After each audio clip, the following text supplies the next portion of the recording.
I'm sat here thinking, I'm not really sure how to start these streams, so if in doubt, hey guys, Sean here, welcome to the F1 Word and to Testing Live. It's going to be one of those days I've just got that feeling. Session already underway, of course, as is the case, half an hour afterwards we go live, so you see. I've even got the green flag, some lights on screen for you so you know what the circuit condition is, so there you go. I do listen to you all. Hope everyone in chat is well. Hopefully everybody listening is also having a good morning, afternoon, evening, wherever you are in the world.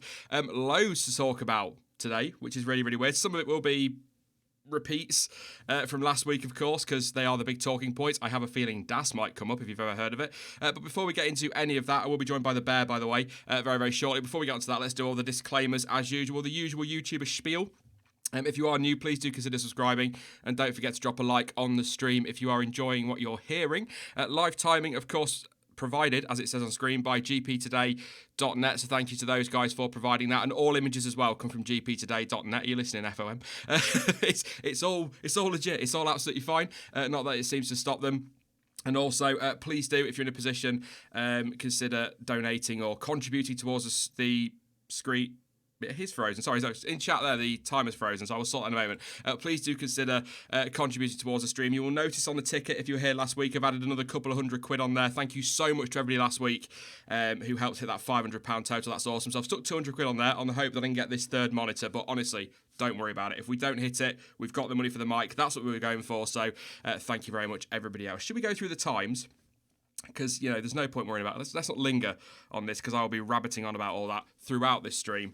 Seb Vettel, currently fastest. Oh, yes, 118.7. 9 laps on the board so far. He has been on the quickest tyre as well, so I hope that's not his quickest time. That's quite a bit off the, 3 seconds off Bottas's fastest from last week. So, yeah, Lewis Hamilton, a 120.5, 10 laps on the board, and as you can see there, everybody else completely level. That's how close the midfield is. No time. 9 laps for Latifi, 4 for Ricciardo, 3 for Gasly, 3 for Kubica.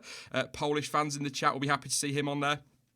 2 for Stroll, 2 for Sainz, 1 for Grosjean and 1 for Albon. Ocon's in this. I think most teams actually switching this afternoon except for Haas.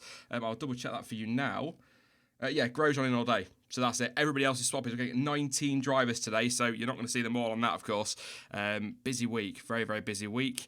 I should also point out I'm still not very well. Still got this stinker of a cold, but I don't care. I'm here to have fun today, so let's crack on. Let's bring him in. Let's go find him. And say a very good morning to Chamber or Stuart, I'm going to call you. I think that feels better. How are you, mate? I'm all right. Good to be back. How's it going? Yeah, not bad. A bit of a shaky start to the stream. I'm not going to lie. One of those mornings. I've even got I was going to say a sticky timer, but that sounds quite painful. So I'm going to try and sort that one out as quickly as I can for everybody. Yeah, an interesting week last week. We'll not get too technical too early, but certainly some interesting stuff worth talking about around something called DAS. I don't know if you've heard about it at all. Oh, yeah, I did hear some people talking about it. I assume they were just German and saying, what? What? That's not even the German word for what. It's not. So good start. Morning, everyone. I'm just trying to get this timer sorted, so I'm kind of half doing 2 things at once. Is that going to work? 3:26? Yeah, that's fine. Speaking of timers, I don't know when this kicked in last week, but I'm really glad that we're now joined by official timing on the app. Are we? Which I didn't have in my first session, but I've definitely got now. Oh, wow. So, I know yeah, the website's working now. Oh, okay, well, either way, like F1 are now providing us timing, which definitely wasn't there on the first morning. Isn't it odd how last year all we had was timing for the second week, and this year we got TV coverage but no timing? Classic F1. Somebody in chat talked about coronavirus this morning. I do want to talk about that. We're not going to get too healthy or anything like that, but I think there are some big question marks floating around a couple of races. But I think we've got to start with DAS, haven't we, really, without going too technical on it.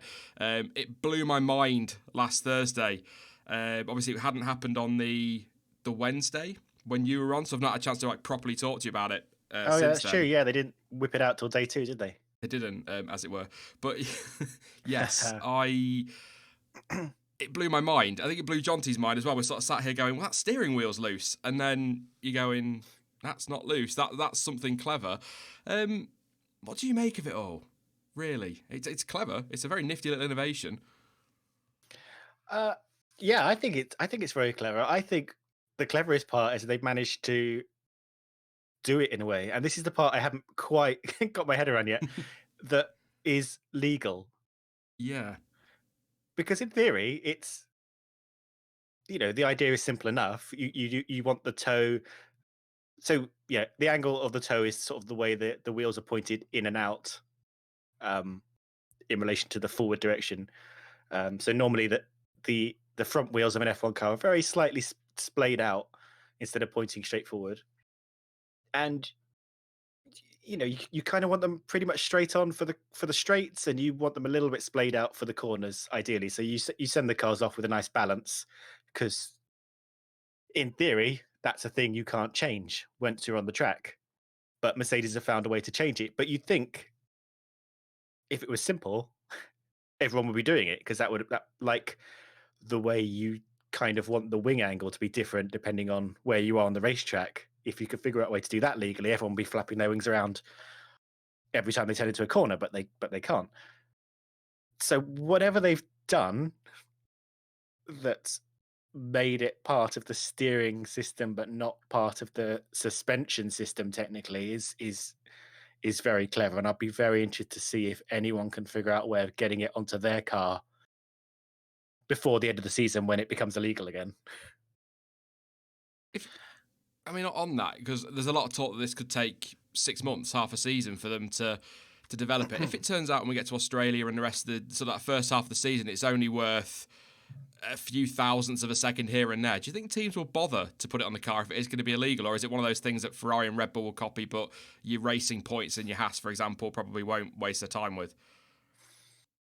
Yeah, that seems like the most likely thing, and it is going to be complicated, and a lot of teams will just look at it and think, depending on how they get it to work, it may require a massive revision of their whole suspension system, in which case they'll think, yeah, let's not go down that route. Um, I think the main benefits really are going to be in looking after tires over the course of the whole race, because essentially, the reason you have toe out being slightly splayed out tires is to make them angled a little bit better for going around the corners.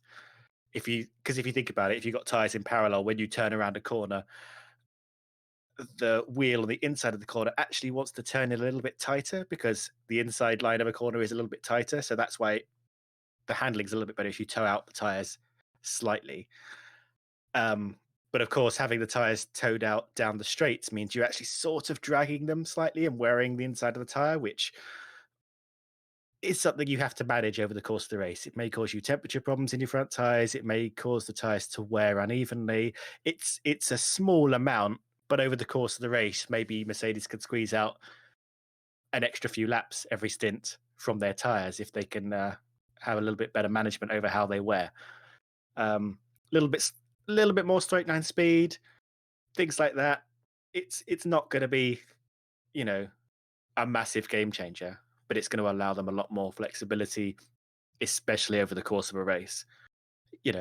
I'd be surprised if it amounted to pole positions Mm. and tenths over a lap, which no one's talking about. I think even Mercedes are conservative in their estimates, aren't they, time-wise? I think they're talking thousandths and hundredths rather than... it's not going to be like the double diffuser where they rock up to Australia. Well, I mean, they might still, but it might not be. It won't be because of DAS, but where they rock up to Australia 2 seconds quicker than anybody else or anything like that. So I think the whole question of legality is what's intriguing me. I would be very surprised if we don't get... How can I... Look... I'm just going to say it. For me, the Australian Grand Prix weekend is just going to be a weekend of bitching. I can see it coming straight away. So you're going to have Red Bull have already said they think this system is illegal. So I expect them to protest at the earliest after FP1, possibly just before, or most likely after the race. And I think from what I've been reading, I think Renault and McLaren are contemplating protesting against Racing Point as well. So I've got a feeling we're just going to have a really catty weekend, just everybody falling out in front of the stewards. So I don't know. I mean, we talked about this last week. Grey areas, I think, is what this is going to come down to. And Mercedes are going to argue it's not the suspension, it's the steering. And others are going to say, well, the steering's part of the suspension, and it's going to get. I just think it's going to get so messy. But ultimately, The FIA have said that it's fine, that it's illegal for next year. They can run it for this year, as per the regulations. And I kind of was making this point to Jonty last week, but I think it was towards the end of the week, and I wasn't making a lot of sense for a change.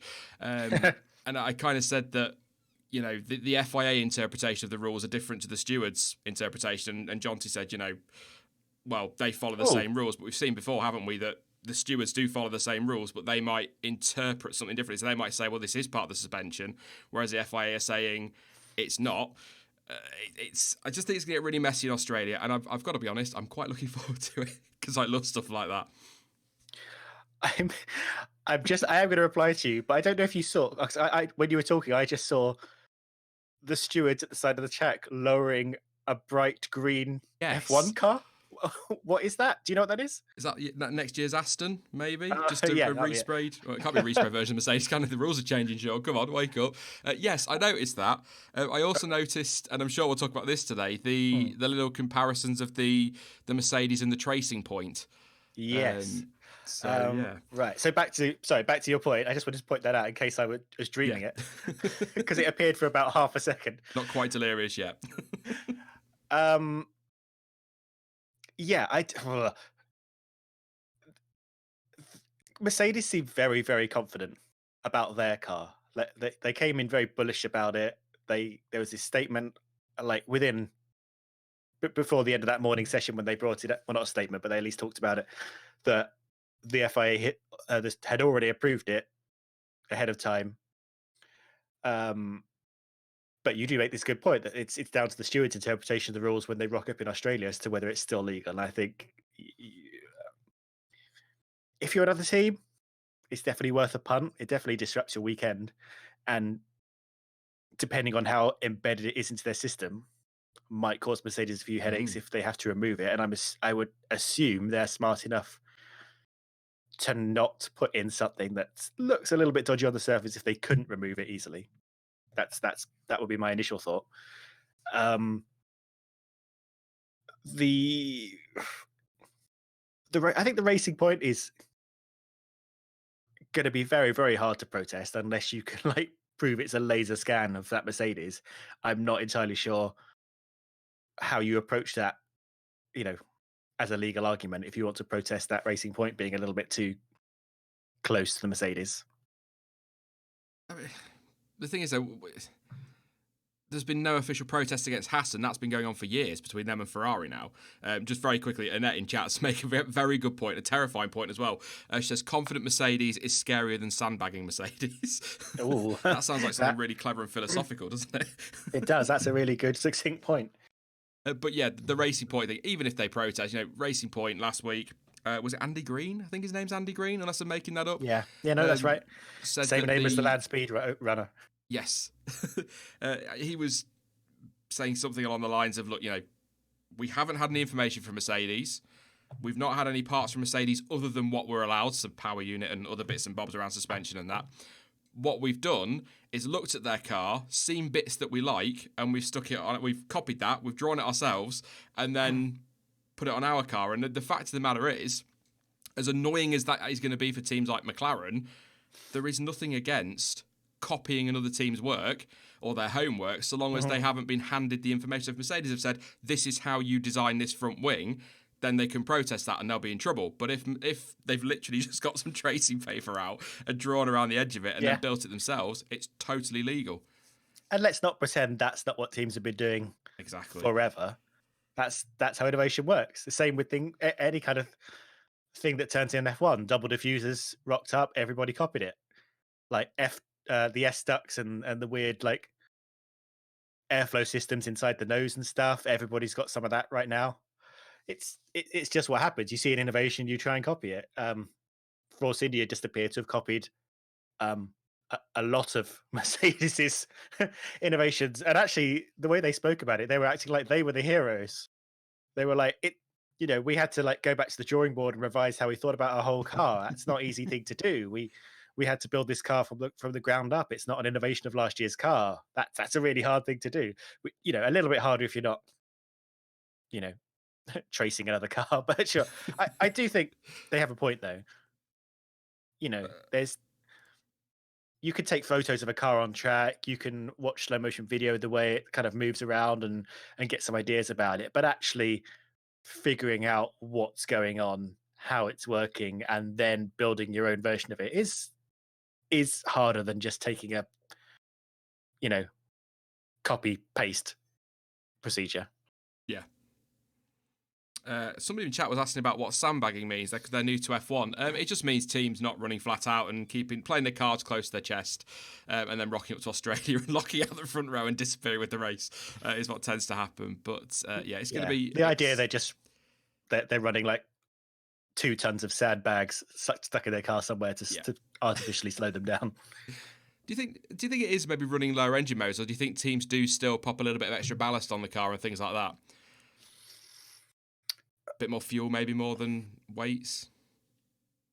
Yeah, there may also be like slightly less pushing, but I think I doubt they put more ballast in because I think you need to have an idea of the feel of the car at certain weights and certain balances. So I think you wouldn't want to disrupt that too much.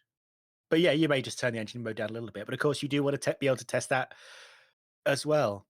With 6 days of testing, it's a very fine line because you don't want to stress the car too much. You don't want to break it because that could be a few hours running missing from your very limited time you've already got. And they're flying out to Australia pretty quickly as well, aren't they? So they can't afford to be rebuilding stuff. And about 15 minutes before we went on this morning, so about 15 minutes into the session, Lando Norris was saying he was being asked by Sky if they were going to go out on the C5s, the softest compounds today, try and sneak in a hot lap if they get their work done. And he was saying, he said it's not on today's program. They might do it tomorrow, but actually they're not very interested in doing the C5s. They're not interested in doing some kind of softest tire runs because it gives you an artificially positive idea of where your car is, and it's better to sort of stick to a sort of program, not go for hot laps really, and just gather as much data as you can about the car and have a realistic expectation about it. And going out on a hot lap, setting the fastest time on a Thursday, if you're a Renault or a McLaren or whatever, and it may give the team a sort of 1 day boost. It may also like put you in the wrong place mentally to kind of know where the car is. Lewis Hamilton goes fastest on a 1:18.2, a long way off Bottas's time from last week. 15.7, I think that was. I'm just going to put some on screen because I've forgotten to check this. I'm just going to have a double check.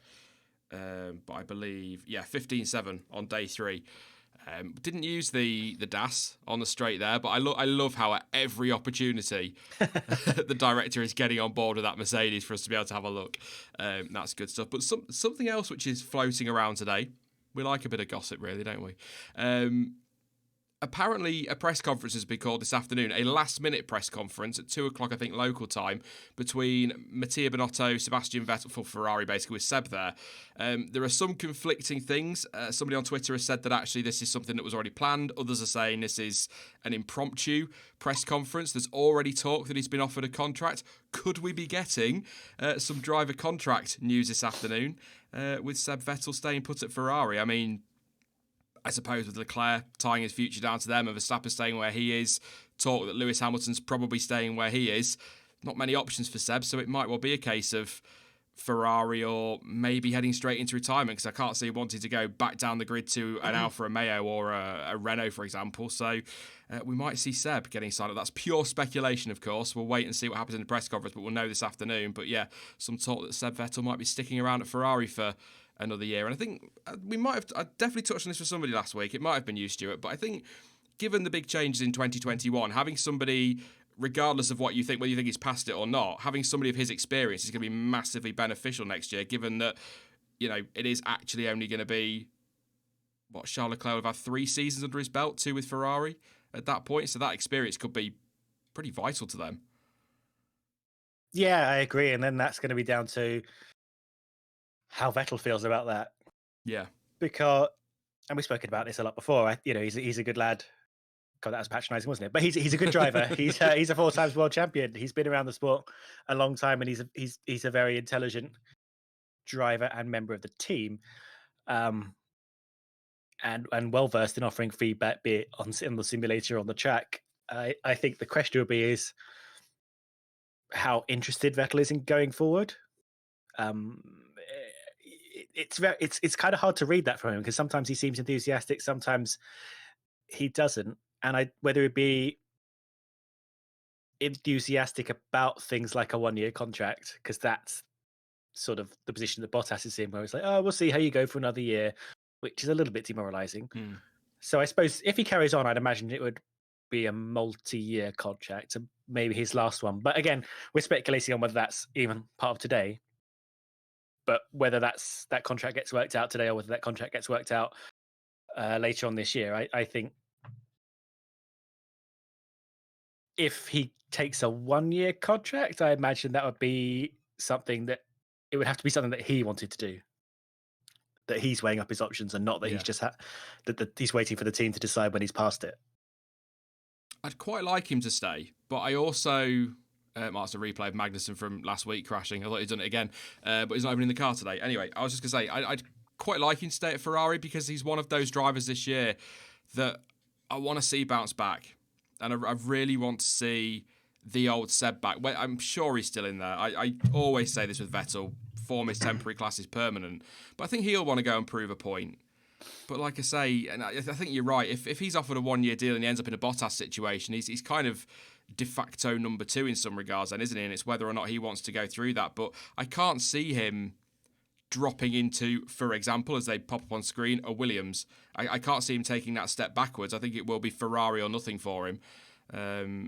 But again, I mean, I'm kind of with you. I do wonder how much of this is going to be his choice and how much is Ferrari. I think he wants to stay. But there were times last year where he looked really flat, like he'd had enough and just didn't want to do it anymore. I'm sure that's not true. And it's just the press and me reading way too much into nothing. But I'd like to see him stay at Ferrari, if I'm being honest. I might be in the minority there. I think that's probably the best option for Ferrari and the best option for Vettel if he wants to carry on. Well, I kind of assume he does. It's kind of hard to know where his head is because he keeps things very close to his chest. One thing I need to hang on. One thing I need to keep a better handle on, and I hope that maybe there's a table somewhere on the internet, is where drivers' contracts are. Yeah, because I make a lot of thought in my head, like, oh, this person could go here. Because I was just thinking, if Vettel leaves, who would take that spot? And I started thinking about, would Ricardo be a good fit there? That kind of thing, like someone with previous top team experience. What have we? And I'm like, what's Ricardo locked into right now? Is he still at Renault for 2020 for like the next few years? I honestly can't remember, and I get so that's the one thing I completely fail to keep my my head on. So we've got technically right. So Hamilton's out of contract at the end of this year. I think he'll stay. Why would you leave? I was looking down the timing order. Vettel's out of contract. Grosjean's out of contract. Latifi, I think, is just a 1-year deal at the moment, but I can see him staying. Sainz is technically out of contract. Ricciardo will be out of contract. Stroll doesn't have a contract. Pierre Gasly is probably technically out of contract. Albon, who knows? I think Red Bull and AlphaTauri, whatever. Ocon's locked down for next year. Verstappen's long term. Bottas is out of contract. Perez is locked down. I think Russell is, because I'm sure Claire Williams said not last season, but the season before, that Russell was with them for the next 3 years. So I think he's there.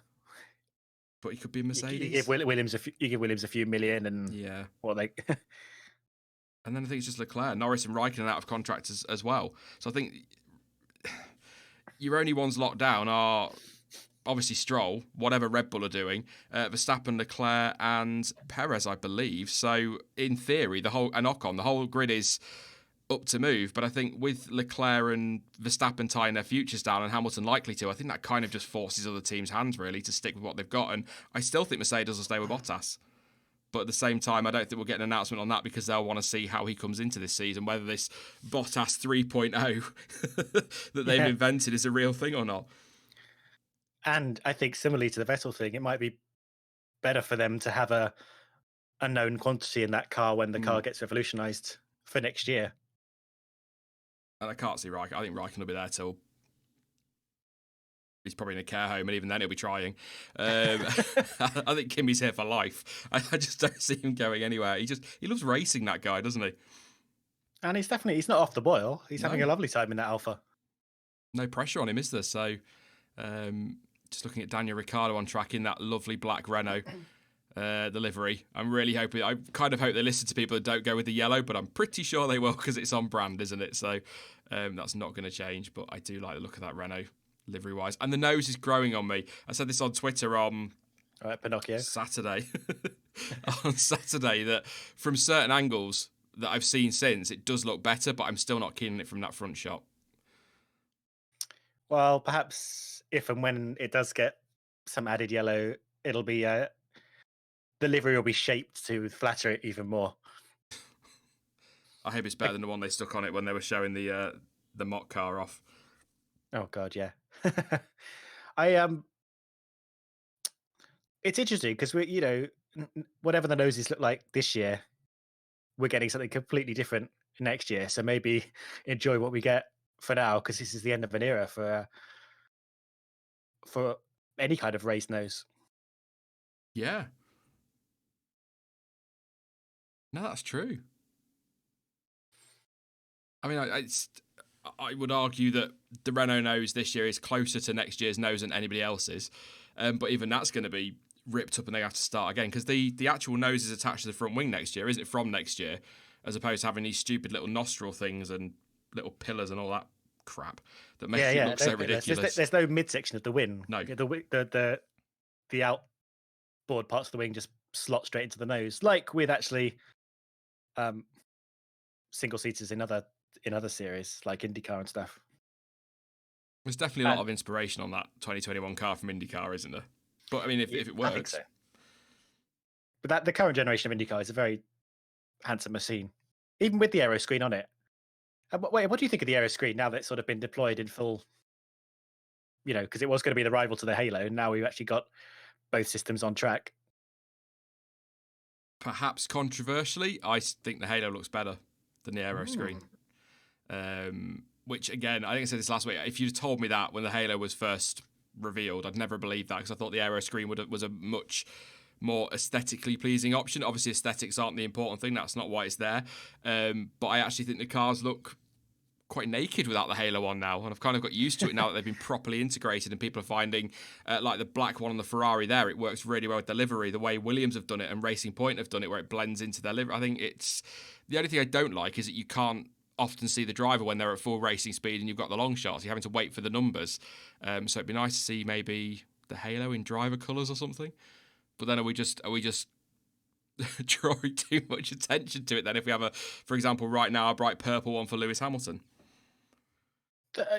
I mean, I've always been in favour of Halo with driver colours, or even if you have the, if you don't have to match the helmet necessarily, but at least have two different colours for the Halos, like they do with the TCAM.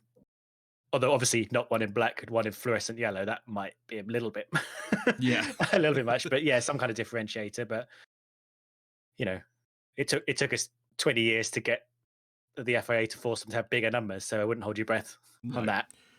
No, I think it's going to be interesting to see which way the FIA go as well for the future, because the Halo was always seen as the starting point, wasn't it? A stepping stone in head protection, but that was kind of the line when everyone was kicking off saying it was hideous and they want it off the car, whereas now a lot more people are accepting of it and understand what it's at. And we've seen it save lives, potentially. Some may be open to debate on that, but I think we can clearly say it saved at least one, certainly more, or almost certainly more. So I think people have kind of come round to it, and maybe the FIA will go, well, maybe we don't need to look into these other solutions. And the ones they present for the 2021 car and such seem a little bit more integrated into the design, slightly sleeker. I wonder if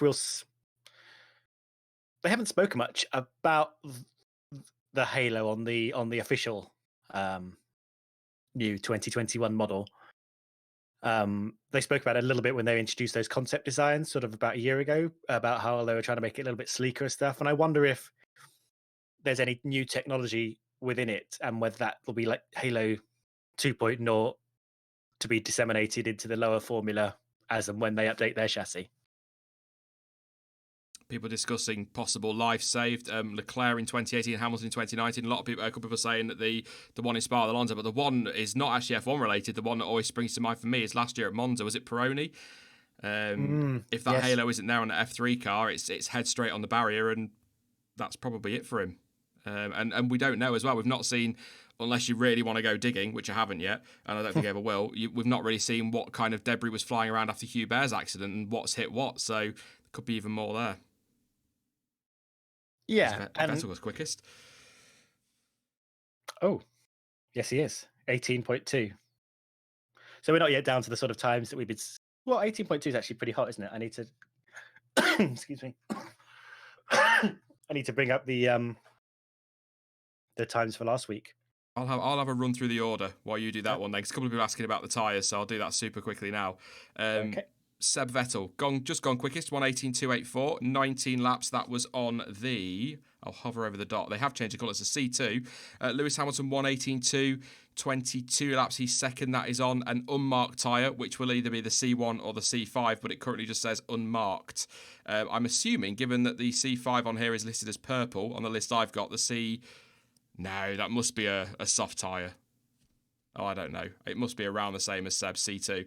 Daniel Ricciardo, 1:19.8, 11 laps on the board. And Romain Grosjean, a 1:29.3, 7 laps for him as well. Latifi, Sainz, Stroll, Gasly, Kubica, and Albon all yet to set a time, but they have been out doing aero works. They've had all the sensors and aero rakes on the car.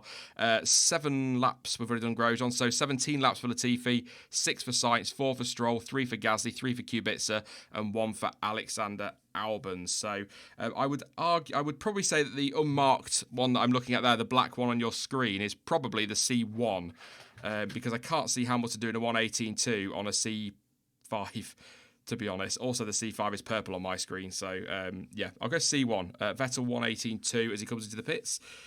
20 laps in total. Some good mileage this morning. Seb, of course, lost a good few hours on Friday, didn't he, with that engine issue and change, as did Latifi, so some important laps for them this morning.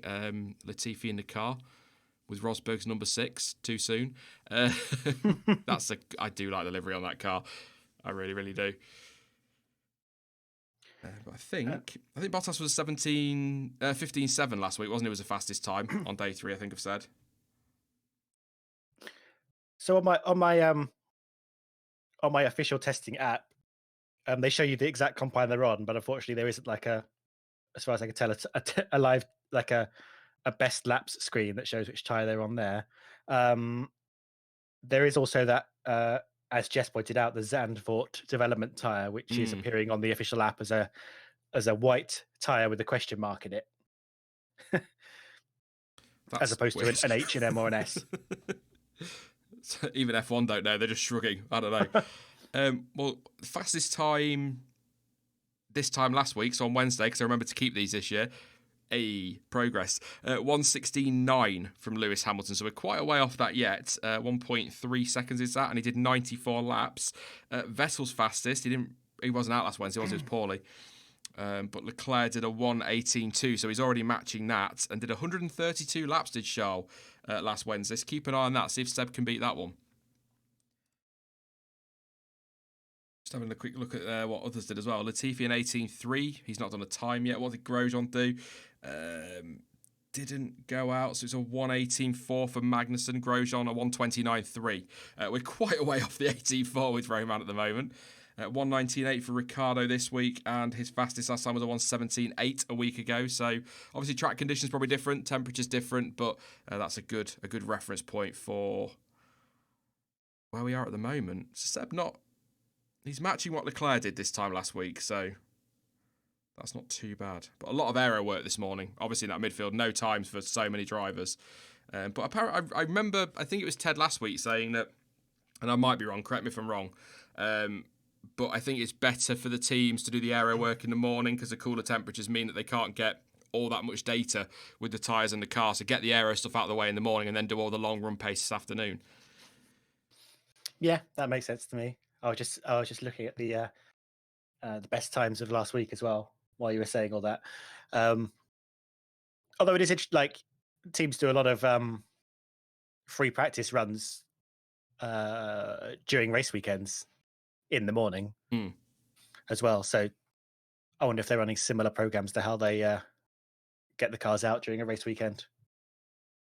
Testing is always interesting, isn't it? Because there's all this like behind the scenes stuff. You actually have no idea what their actual programs are, what they're doing while they're running around lap after lap after lap.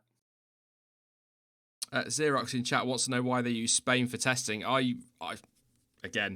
possibly it's outdated information, but I remember from years ago the argument was that Spain is just a very good. Oh, we've got a spinning Alpha, Robert Kubica. He's got that spun back round. He's all right. But I was going to say it's a good reader of a car. It's a good test for a car because it's got high speed corners, a few slow speed corners. It's got a really good long straight as well.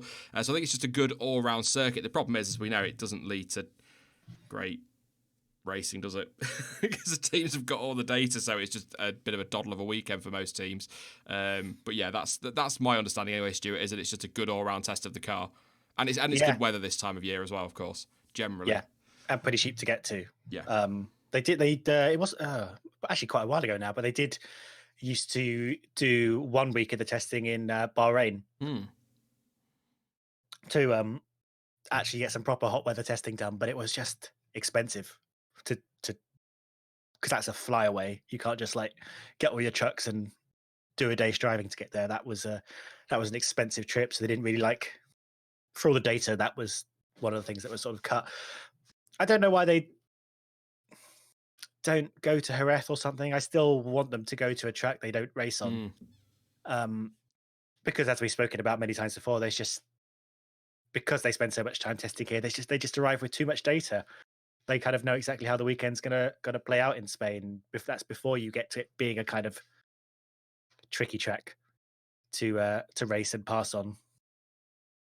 As we watch replays and replays of that Alpha spinning round, he just kind of lost it on exit, ruined that set of tires.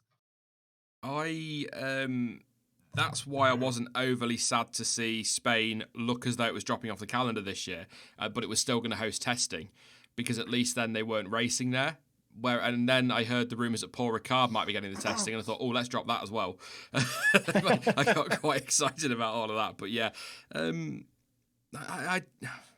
an old man. I know I am, and I've been watching for a long time. So from a traditional point of view, I am quite pleased that Spain stays. But I kind of agree with you. Like I've discussed this before. If you're testing there, you shouldn't be racing there, and vice versa, because there's just too much information for teams. And it kind of leads to, more often, I'm trying to think of the last really good Spanish Grand Prix we had. And I know people will probably jump in chat and go, oh, 2012. Was that a great race? Or was it just that we got a surprise winner that we remember that as a good race? And if that is the best race we've had, then not great.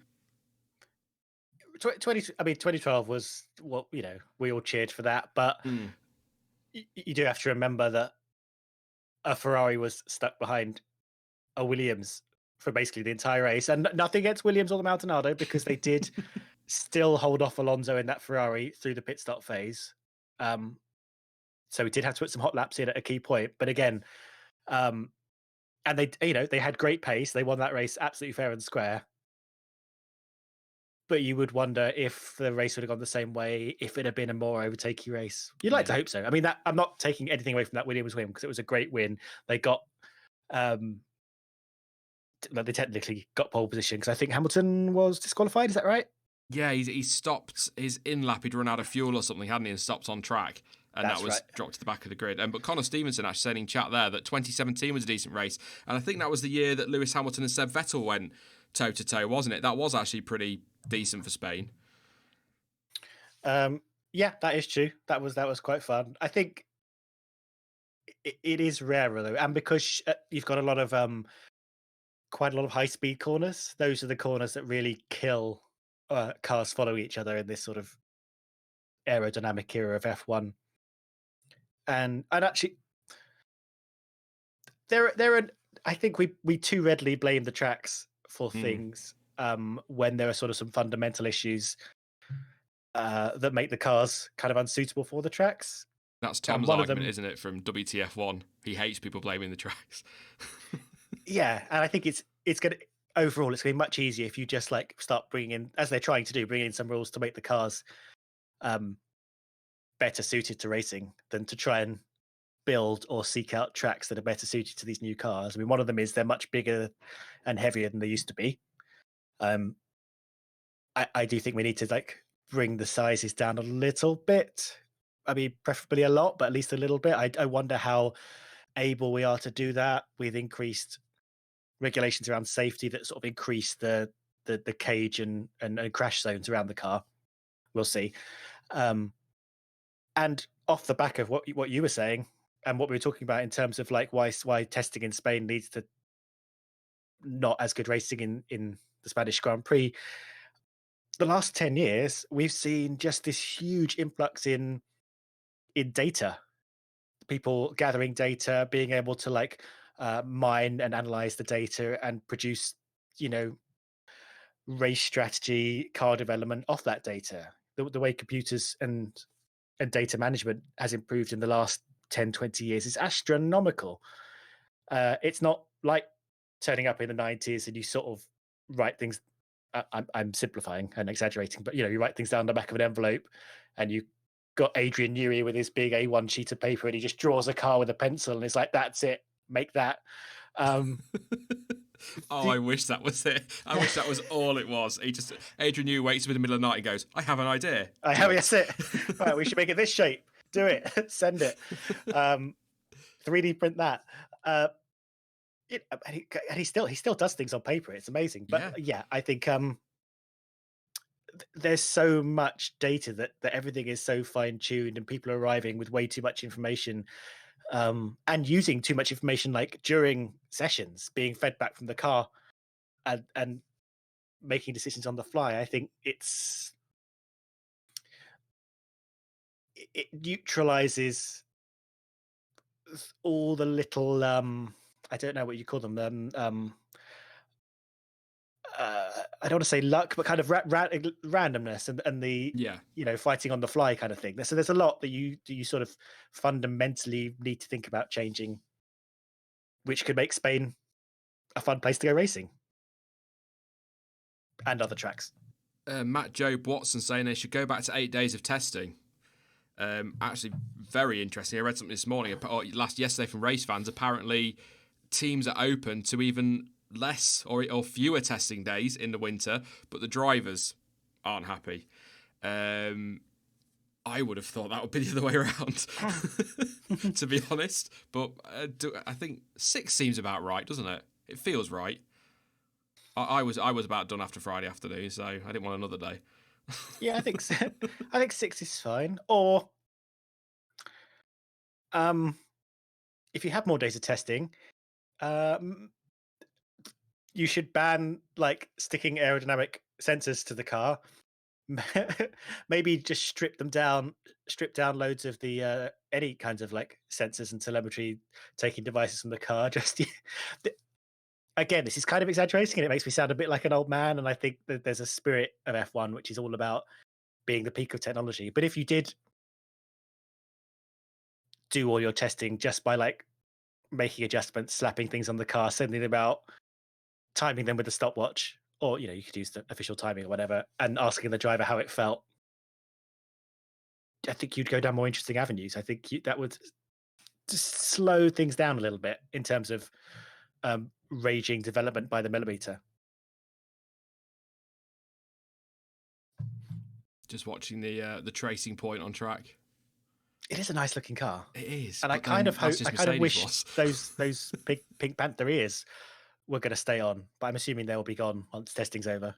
Yeah, we were debating this last week what they might be, but I would imagine they're I think we decided it was a mix of cameras and sensors and all that sort of thing. It's going to be loads of stuff in there. Mickey Mouse ears. Yeah, they've got cameras in them pointing backwards and forwards, so I would assume they are infrared cameras, and they're going to pick up thermal data from the tires, maybe, and especially the back of the car. But I guess they have tire temperature data anyway, so maybe not. But there's definitely a forward and backwards pointing cameras on those things. Yeah, I like seeing stuff like that though. It's a shame it's not something a bit more interesting than cameras. Or it'd be nice if we could see what it was. I'm pretty sure they're not going to let us, but that'd be pretty cool. That'd be pretty cool. Yeah, maybe they would later in the year. Maybe we should like start badgering them now and say, you know, when it doesn't matter, let's see some of that footage.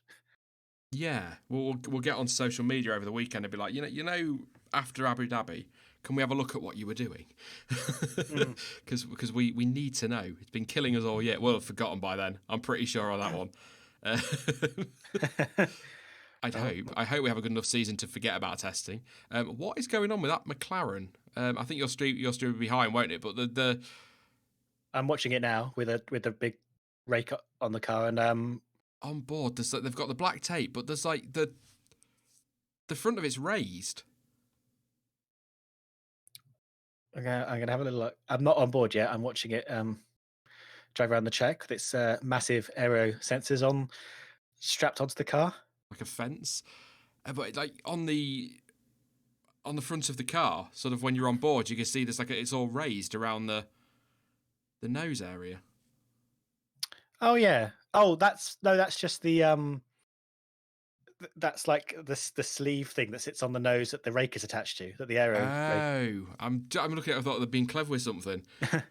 Yeah, that's yeah, it's like a big, I don't know, yeah, like a sleeve, like a clamp thing that clamps onto the nose. Clearly, they're not happy with the clamp on its own, so they've taped it up with some duct tape. Although actually, I think that's some wiring, isn't it? They've taped the wiring Yeah, down that's feeding into some sensors and stuff. I think that's one of the things I love about Formula One is you get. We're talking about DAS and we're talking about all these clever little innovations. We're just talking about the racing point cameras, and then you go on board with Lando Norris, and there's some black duct tape there. It's like the other side of Formula. I mean, if it ain't broke, don't fix it. So, but yeah, I do love that side of F1. And they still do duct tape up the brake ducts during a race weekend. If they're like, oh, well, we need to just close these up a little bit, they just slap a bit of duct tape on. They're not beyond it. First name, last name. Legend in the chat says, any comments on Alonso joining Indy this year? That was announced yesterday, wasn't it? With McLaren, despite losing his ambassadorial role with them last year, I think it was, or early this year. I can't remember now, but he lost his ambassadorial role at McLaren, but he's going to be racing for McLaren at Indy. Yeah, that's a man who's running out of friends fast, isn't it? Yeah. I mean, look, I think I said this last week, upset a few people, but I think the whole Honda rejecting him, if you like, I think that was a little bit of karma. I can't lie. I kind of felt for him because I think in some ways I look at it from the other side, which is that would also be quite an amazing redemption story, wouldn't it? He spends years slating Honda and then they give him a chance, then he goes to Indy and wins the 500 with Honda, and all of a sudden they're best friends and it's all wonderful and we're happy again. But I'm kind of glad because I want him to get this Triple Crown so that everybody shuts up about it. if I'm being completely fair about it, I'm looking forward to seeing it. And I think McLaren, Alonso, they work well together away from Formula One, seem to. Yeah. So I think, didn't he lead with them as well, the first attempt before retiring with mechanical issues? So who knows? I'd quite like him to do it though. That first year, it wasn't. It was a McLaren branded. I'm not in favour of the way F1 teams, but it's another F1 team was essentially ran a third or fourth or fifth car, whatever the hell it is in Indy 500, and sort of with McLaren, they branded it McLaren, as opposed to last year when McLaren sort of. Is it Andretti? Andretti, yes, I think you ran with Andretti, which I think gave McLaren like a false sense of, oh, this is easy, and then they tried to do it themselves, and it was not easy. They didn't qualify, did they? No, that was embarrassing. But yeah, that first year, he. I'm not an expert on Indy 500, but he was leading the race quite a few times. He was up the front quite a lot. I don't know if that means he was within shot of winning it, because it's quite a long race and a very different style of racing to Formula One. I'm not that, I wouldn't want to to say if he looks like he was very able to win it, but it did look like he was having a good race. I'll say that before he broke down. Just for anybody I don't think anybody's noticed, but the pictures on screen are from last week. The gallery at GP today is currently down, so or not running or not updating. So as soon as it does, I'll put some new pictures in. But yeah, it's not the end of the world. They're just up in a corner there. But yeah, I mean, I'm not an expert on Indy. I'd never pretend to. But He must have been in with a shot. See, to me, if you're leading it, you'd be in with a shot of winning it. But then, as I say that, it literally drops into my head that Antonio Giovinazzi led a number of laps in Singapore and was never in with a shot of winning that. So it doesn't necessarily mean that, does it? But But he was quite regularly either yeah, leading or at the front, and it's that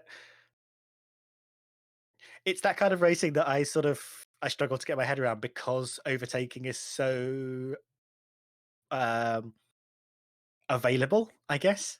mm, So it's not necessarily about holding the lead constantly, but about positioning yourself to be in the lead at the right point. Because there's quite a lot of swapping of positions in oval racing, and it kind of it blows my mind because I'm like, okay, well, who is actually doing the best here? Because it's not necessarily the person in the front right now. what does it say about Alonso's situation that he's had to take a step back to McLaren to go for the Indy 500? Like you've already touched on, he's not making a lot of friends, is he? In some series, so were McLaren, because Zach Brown's come out and said that this wasn't a last minute thing. This is something that's been planned. But if it had been planned, why only a month ago was the talk that he's not going to be racing for McLaren? Well, we're clearly not going to be racing for McLaren at Indy. When you consider that last year, I think they made the announcement last time they made the announcement in November before the Indy 500 in 2019, so they could get all the publicity around it. So I think this is a last minute thing. Yes, yeah, I think so. And Alonso's in an extra car as well. It's not like he's part of the main squad. But Zach Brown is always mitigating Alonso PR for one reason or other. I don't know. I don't know whose life Alonso saved 3 years ago. It wasn't McLaren's. No. I do want Alonso to. I do like Alonso. I do want him to get the Triple Crown. I think we're living, rightly or wrongly, in an era now where. No, I'm not going to say no. I think he played it badly in slagging off people too readily, and I know there's something to be said about drivers being able to speak their mind and being real characters and stuff, but Alonso burned a lot of bridges, and that didn't help him if he wants to continue having a successful career. It closes down a lot of avenues for him. Having said that, I do want him to win that Triple Crown. I think he's working very hard for it, and I'm glad it's not come easily to him, and that this Indy 500 thing, hopefully he'll get it, but I'm glad he's having to work for it, and I'm glad it's not being handed to him on a silver platter. Yeah. And I think especially like he had that kind of like last year where he didn't even qualify and was sent home to think about things a little more deeply. 1:18.0 for Lewis Hamilton goes fastest. Still not particularly quick, but quickest so far of everybody. Seb Vettel still second, 18.2. I'll go through the order again shortly, but I want Alonso to do it. The thing with Alonso, what I like about him, I don't like, and bearing in mind this is coming from like the biggest moany old fart on YouTube, but I don't like the way he's in Formula One and he does nothing but moan about it. And you think, if you don't want to be in Formula One, bog off. Let somebody else have the seat who wants to be in F1. But what I would argue, and what I do like about Alonso, is he's a bit of a dying breed, isn't he, as a driver? A lot of, Lando Norris is quite refreshing. George Russell and that, they're coming through and they're giving us another generation. But sort of away from the track, Lewis Hamilton is very different, but the Lewis Hamilton at track is a PR guy. So Sebastian Vettel, and that's kind of quite boring. Whereas at least Alonso would stand in front of a camera and go, "No, it was a crap day," and would give you an honest answer. At least that's something we don't get enough of. So I like that about him. And there's no denying as well, of course, on talent, that he's a bloody fantastic driver. He can get in most things and win. Do you know what I mean? And that's a rare talent, so he has to be given that credit. But I'd like him to do it. One, because it means people shut up. But I think if he wins that Triple Crown, he might go and find a series to settle down in rather than constantly linking himself with Formula One. I don't know. I don't think he wants to come back to F1. I think it's limited options. He's talking about it a little bit, but I don't know how serious that is. Yeah. I think he's just trying to keep the brand alive. And someone, Rivlud in the comments said he has, hang on. It may have shot up, but essentially he's only voicing his opinions. Do you want everyone to be placid? No, and I think everybody has the right to say what they want. I just think there are consequences Yeah. when you do it. And I think Alonso's consequences are some people don't want to work with him. And I think what we saw with Honda, Honda got embarrassed on a public stage by him, which is uh, it's not in Honda's sort of business philosophy to sort of behave as a partner in the way that Alonso did. So I think Honda in particular have just like, we're never working with Alonso again. And I think other people might be wary of working with Alonso, knowing he could shoot his mouth off and embarrass them if they don't do as well as Alonso wants them to do.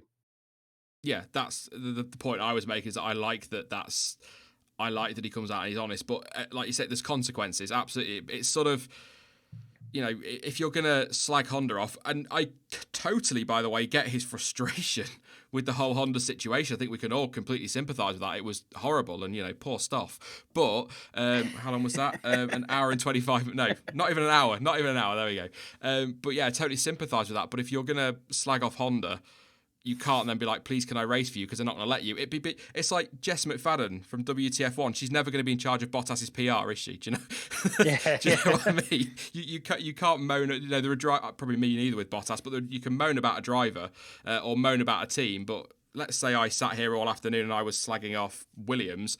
If I then go for a job at Williams and they've heard it, it's not going to happen, is it? They're not going to be particularly best pleased. So completely different ends of the spectrum, but you get the point I'm making. Consequences. Your words have consequences. Let's not get into that. That's a pit, isn't it? That's not good. There was something else I wanted to talk about today. I can't even remember what it was. It'll come back to me. Not Yorkshire tea, which keeps cropping up on my timeline. I was going to ask you, reading sort of the general consensus on last week, there seems to be this, Mercedes seem on top of things. Red Bull seem strongly second, and Red Bull actually speaking a lot about showing their true hand in week 2. So I guess we'll see what that looks like. It's not happened yet, but then people talking about this Racing Point being possibly third best at the moment. How did you see that? Because you watched all of the testing. I think that's massively overhyped. Yes, they've basically got the W10 in part. Yeah, they've got the Mercedes power unit, but I think they were confident of making top 4 before they revealed their car. Now we know why. I think they will be in the fight for 4th, but I can't see them getting anywhere near. I mean, maybe at certain tracks, power tracks or whatever. I was gonna say tracks that suit the W10, but that was pretty much 19 of the 21 races last year. Well, yeah. So I think I'd be very surprised. I think they might be able to maybe nick a podium, perhaps Checo at Azerbaijan, for example. But I'd be very surprised to see them top 3. I think it's massively overhyped. It's a little bit like the DAS thing. People think that's the season over. It's like, no, that's not going to be the difference. And I don't think... It looks like the W10, but I don't think that Racing Point is enough W10. If that was the complete 2019 Mercedes, yeah, they probably would be top 3, but I think there's enough on there to keep them in the midfield, but they might spring a surprise. I'll be honest, whether it's copying a car or not, I'd quite like them to make the top 3. I think that would be... They're a team I root for, even though people will tell me I shouldn't because they're owned by Lawrence Stroll and he's pure evil because he gave his son a drive or whatever. Never mind that he saved a team and all those employees from losing their jobs. There's no oligarch billionaires in F1. Get out of here. Exactly. But they'd have gone from almost collapsing and not existing to 2 years later being a top 3 team would be pretty epic a story. And I love stuff like that. That's why I like Kubicza's comeback, but I'd be very surprised if they make top 3. I think 4th is on. I think they have a tough fight with McLaren and Renault, but I think 4th is on. That'll be interesting at the end of the year. We've already kind of touched on this, haven't we? What Renault and McLaren are going to think come December. Where they go like, well, hang on, we finished 5th and 6th and we did all our own work and they've copied somebody else. Miss, this isn't fair. Yeah. Like they're in school. And it's a weird year as well, because even if we did have some copying, you can only copy this year. Next year, Yeah. everybody has to do their own thing, assuming there's no notes passed around over the winter. Well, this was my thinking last week is for teams like Haas and Racing Point who don't have I mean, has Lawrence Stroll got a huge budget? I mean, it's bigger than what they had before under Malia, but they've not got the budget of Mercedes, Ferrari, and Red Bull. So it makes sense for them to go and copy and buy what they can, because it's a bit of a throwaway year in terms of development. And then they can put all their money and resources into next year's car, where they, teams like Racing Point, teams like Haas and Williams stand to make the most ground of anybody, or have the potential to. So if they can throw all their resources into next year and developing that car, they could find themselves in a great position come the first race, I assume Australia, in 2021. So I think it makes sense, but I also completely understand why McLaren and Renault would be a bit pissed off, because they've put so much work into their car and used all their resources for all their, their cars are original to them. And Racing Point have got the tracing paper out, and Haas have bought most of theirs from Ferrari and other people. So I get it, but these midfield teams struggle for money, and they need to be sustainable. Well, similarly, we don't want to go full hog. We don't want to go into the era where there are some genuine, bona fide B teams that are either copying or sharing resources, or aren't doing everything off their own back, because then you start to get into a very weird place in Formula One. And I would rather it be a spec series than you have some A teams and you have some B teams that are just getting hand-me-downs, because that's where trouble lies, I think. I think if you have B teams, I can see the value in them for people that struggle for money. But if you have B teams, you're then going to have, I think you'd have to change a Constructors' Championship to either a Teams Championship, or you'd have to have a 2-tier formula. Yeah. If you know it, because which might work, I don't know, but yeah, it is troublesome at that point. I just don't think you could call it a Constructors' Championship if half the grid aren't constructing their cars. Yeah, kind of like in endurance, you have GT Pro and GT Am, which I'm no expert in that, but you have your sort of full pro constructors, and then you sort of have the guys with the hand-me-downs and amateur drivers and things like that. I'm watching Ted Kravitz fiddle with his microphone pack. I've been there. I was going to say, Williams fans, deep breath. It is only testing. We are a long way off last week's times, but Latifi's third on a 1:18.6. Only 0.6 off Mercedes. That's progress, that is. It's only testing. Somebody... I can't remember what it was in chat. There we go. I did stop the chat. JJ Van der Shoot. F1, what is your take on Ferrari's first week of testing? Are they really in trouble, or are they honestly lowering expectations for Australia?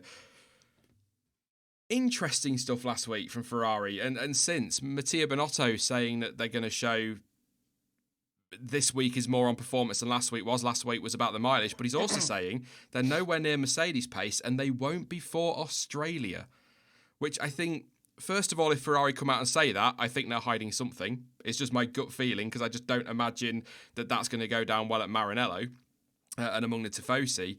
But it is concerning that they are already talking themselves down for Australia. I hope they rock up to Australia and surprise us all, but it would tie into all those rumours in January that they had problems with the car fundamentally and they weren't happy with it. So they weren't really on the pace last week, but again, they said that wasn't about performance, so it's going to be this week.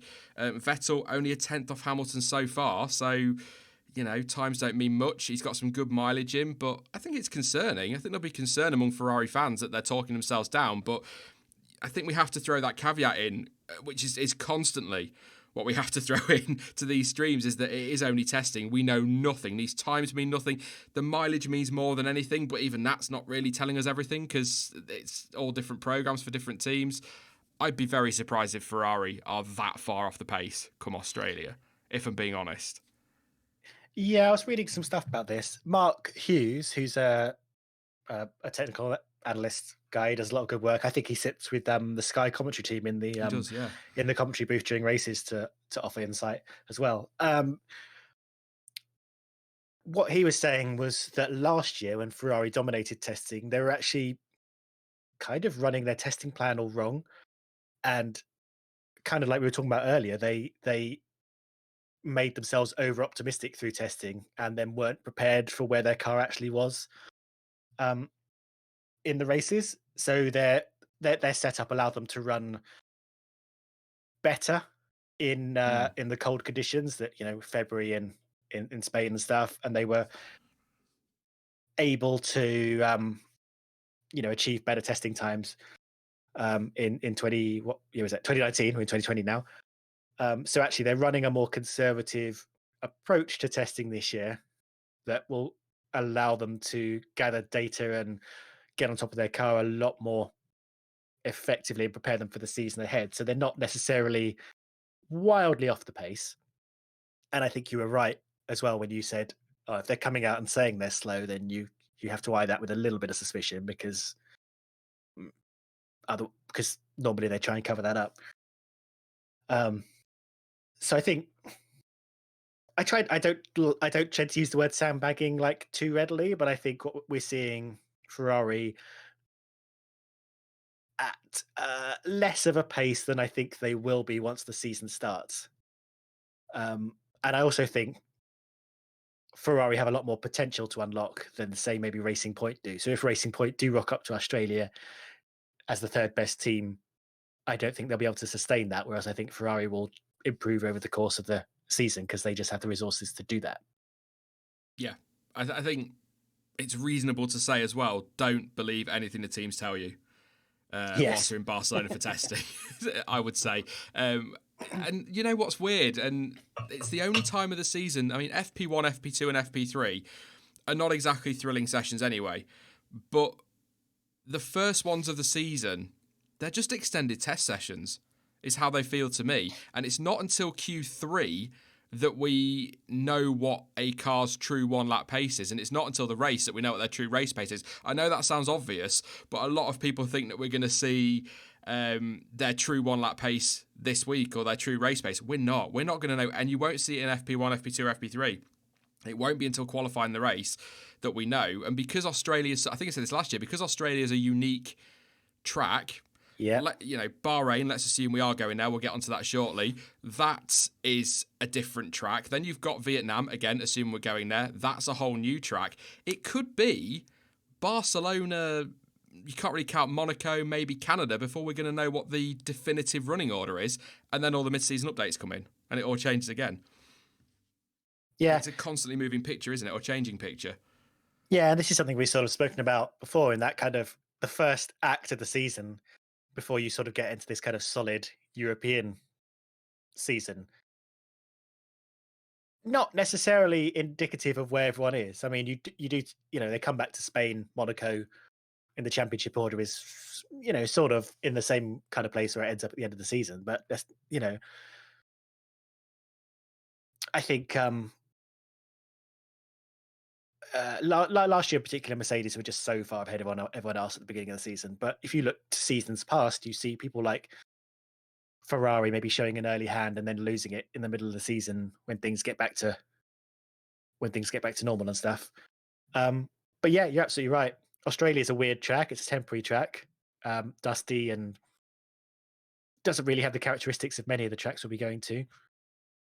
And very, very flat as well. Like you can go through the whole Australian weekend and actually learn nothing about the season ahead, other than some outright pace. I don't know if you've heard anything at all, Stuart. I can't find anything on Twitter. But a couple of people in chat asking why Alexander Albon's only done one lap and Gasly's only done 3. We're over an hour in now. I've not found anything at all. I'm going to search Red Bull rather than just checking their thingy. Let's see if we can find anything at all. Yeah, that's a very good point, isn't it? Because you think they've had the whole weekend to get that car ready to go. We're still we're both scrolling. Yeah. Trying to see if we can find anything at all. Albon's floor is off, according to I assume that's rolling on the floor laughing in the chat. This is where I get like an abusive email later going, I think you'll find it's Roffle and that's my name. How dare you? If so, I apologise. But yeah, apparently the floor's off on Albon's car. But Gasly's only done the 3 laps. Of course, yeah. If you are new to, if you're not new to F1, the rules have changed this year at testing. You can only have the screens up at the car if the floor is off. Otherwise, they are not allowed to use screens. However, as you'll have seen last week, Ferrari have just employed extra mechanics to stand in front of it. Yeah, I think, sad as it is, the FIA now need to draw a big box outside of the the pit garage door, and no loitering zone, if that's what's going to happen. Yeah. Because yeah, very much not in the spirit of being open and stuff. I think testing could be more fun for fans. I think you could turn it into more of an event and seeing a few people in the stands and stuff. Yeah, a lot of people seem to go down for testing. It's something I've always thought about doing. Yeah, as a media person, that stymies you a little bit. Yeah. But yeah. Although we could go down there, hire a commentating booth, broadcast from there. Yeah. Full at least radio. have the noise of the cars in the background. I'd love. I did ask. I'll be honest. I don't tend to tell people too much about this sort of thing, but I did actually get in touch with F1 asking about. First of all, please don't copyright strike my streams for no reason, but also asking, about I can't show footage, but could I have the noise of the cars in the background? I heard nothing back from the conversations I had from people in the know on Twitter. It was no, that would still be a copyright thing. Because I'd love to have just quietly in the background while we're nattering away, just having the cars making a bit of noise would be nice. Maybe something worth looking into in the future. Although you did a great job at car noises in Ben's video. In Ben's video, Tiamat Marduk. Oh yeah, How do yeah. you pronounce it? Yeah. So we right. could just get you to do that then. That's why you're here. Are you free all day? Yeah, I'll just be in the background for your afternoon stream, just making the sound of a Whitey turbo, everyone's favourite noise. Yeah, nothing on Gasly. Sorry, and Albon's floor is off the car, so nothing on Gasly. I've checked AlphaTauri and done a quick search around Twitter, but nothing. So I'll keep an ear out. I've got the headphones on, but the commentary haven't said anything either, from what I've heard. So I do find it fascinating how Lewis Hamilton is just in a practice start, how he has his hand on top of the steering wheel when he launches. He's doing that for quite a while. I think he finds it the easiest place to reach whatever button he has to reach, I guess. Or he's just incredibly chill. Yeah. It's like, yeah, whatevs. We're off. Yeah. Coronavirus. That's what I want to talk about today. Oh, Of course. Obviously. I'm not going to get all health official and World Health Organization about it because I wouldn't have a clue. But a lot of talk about Vietnam under threat now. Apparently, big question mark over that. Even talk of there being like a little, could you say, faint question mark over Bahrain, because I think they've cancelled flights for 48 hours in and out of the country, and I think schools are closed for 2 weeks. So there's question marks over that. And I would argue there's possibly even a very, very, very, very faint question mark over Australia, given that at the moment Ferrari are having to take precautions in Italy around their factory and not, limiting who can go in and out because of the virus over there. And if there's this quarantine period as well, 14 days, if that extends to Italy for Australia, then we might be in a position where some Ferrari personnel, Pirelli personnel, and AlphaTauri personnel can't even go racing. And I'm just trying to. The reason I wanted to bring it up was, first of all, I guess to discuss whether we think these races are going to get cancelled, but also, what do F1 do if? And this is pure speculation, of course. But what do F1 do if Ferrari and AlphaTauri can't get? Do they have to cut? Is that force majeure, so they have to cancel the whole event, or do they go racing without them because that's a 16-car grid? It's not Ferrari's fault. It's not AlphaTauri's fault. A lot of questions. There are an awful lot of questions, and I'm not an expert on how this coronavirus is developing, but in particular, I think Italy are now having quite serious problems, or at least taking it very seriously. I think there was an interesting tweet about Germany considering whether or not to close their border with Italy, in which everyone went a bit like, wait a minute, Germany doesn't have a border with Italy. Have they annexed Austria again? But they did sort of mean flights in and out. They didn't mean their land border. But yeah, good point. I didn't think about that because I was like, oh, Italy's, the Grand Prix is quite a way off, and hopefully things will be sorted by then. But again, we don't know. But yeah, if the personnel from 3 very important parts of Formula One are going to be in trouble, what do you do now? and we have no idea, and I don't want to like speculate in a hyperbolic way, but No. we don't know how this is going to develop over the year. Clearly, it, it was sort of quite isolated in some areas of China, but as time has gone on, we're seeing lots of different countries around the world now starting to be like trying to throttle down on their own problems. We don't know which countries will be affected throughout this year and how that will affect the F1 calendar. Yeah, you're absolutely right. There's a lot of question marks hanging over everything at the moment. I think if it continues to move around the world and cause problems, then a massive international sport that spends its whole time touring from country to country needs to be careful and responsible. Just very quickly, Stroll went quickest 17.7. That was on the C3s as well. And according to Alex Jakes, the fastest C3 time last week was a 17.5, so 2/10 slower, and that was set by a Red Bull. It is only testing. That old one again, so we can't. But a couple of tenths off a Red Bull. I think they take that come Australia. But yeah, I'm like you. You don't want to kind of really go too mad on speculation because we just don't know, and it's a constantly moving situation. But I think Australia, I think it'll go ahead one way or another, unless something dramatic happens in the next couple of weeks. But the big question mark for me is Vietnam, and I would be more surprised if that went ahead than if it didn't, if I'm being honest. I think that Interesting. is the official line from FIA is that we are monitoring it. The Vietnam organisers have said that it's going ahead. It's all planned as normal, but with the what's the word I'm looking for? Quarantine of villages nearby, and then other things as well that are going on and that are changing over there, and it's rapidly evolving, as is the case with everything. I think Vietnam's got to be under threat, but there's a lot of talk as well about if this turns to a pandemic, will the season get called off? What I would say is that back in 2009, I can't remember what the numbers are. It might not have been as serious in air quotes, but we had the. I remembered this earlier. I purposely wrote this down. Where are we? H1N1.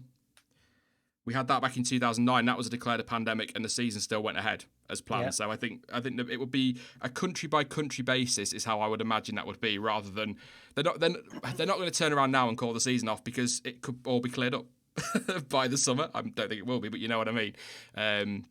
It'll be a race by race thing, but I think Vietnam's under serious threat of postponement. Yeah, I'm just trying to. I'm reading up on what's going on in Vietnam right now in the Worthing Herald, which. Oh wow, that's incredibly. But I think they've just done a sort of copy paste job of like just essentially the points that Vietnam have put out. Good thing China was quote postponed.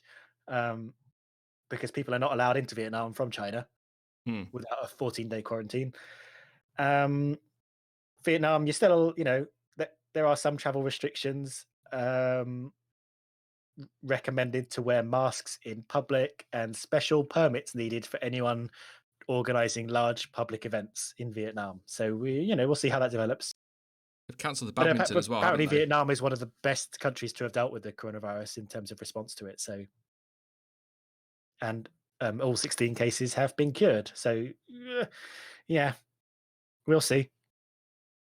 Yeah, I was just going to say, I think they cancelled the badminton, which I think has got people worried. I think it's the one that's most likely to get postponed out of those that have been. Bahrain, 23 cases. That's more than Vietnam. Yeah. But I don't. Yeah, I don't want to go too far with it, but. I think the problem is F1, they go to a track in a country and then they, a week later, are flying off to another track in another country, and then 2 weeks they go to another country. I think what the concern is from people is that if somebody picks it up, you're carrying it around the world, which I think is what the concern is more than anything. But I mean, maybe Vietnam behind closed doors. Maybe they'll go down that route, or Bahrain if they feel they can do that. Because, I mean, Bahrain don't need the money from ticket sales, let's be honest. Obviously, public health is the most important thing, and I think that they were right to call off China. Certainly China. I don't think many would debate that, but Yeah. I'm trying not to use words that I want to use because I have to be careful. But yeah, I mean, I think the UK have done quite well in containing it, so I don't think anything like Silvers is under immediate danger, but that's in July. So I just, all the people talking about, possible pandemic and will it call off the season? No. It'll be a race by race basis, and if they raced in 2009 with a pandemic, then they're not gonna. I think people it's been a very strange pandemic, this one. Hmm. It just seems like a slow burn, and depending on who you talk to, it's wild panic, or it's actually not that big a deal at all. But I think because it's I don't know. I don't know if that virus is. We're not in a Contagion situation starring Kate Winslet yet.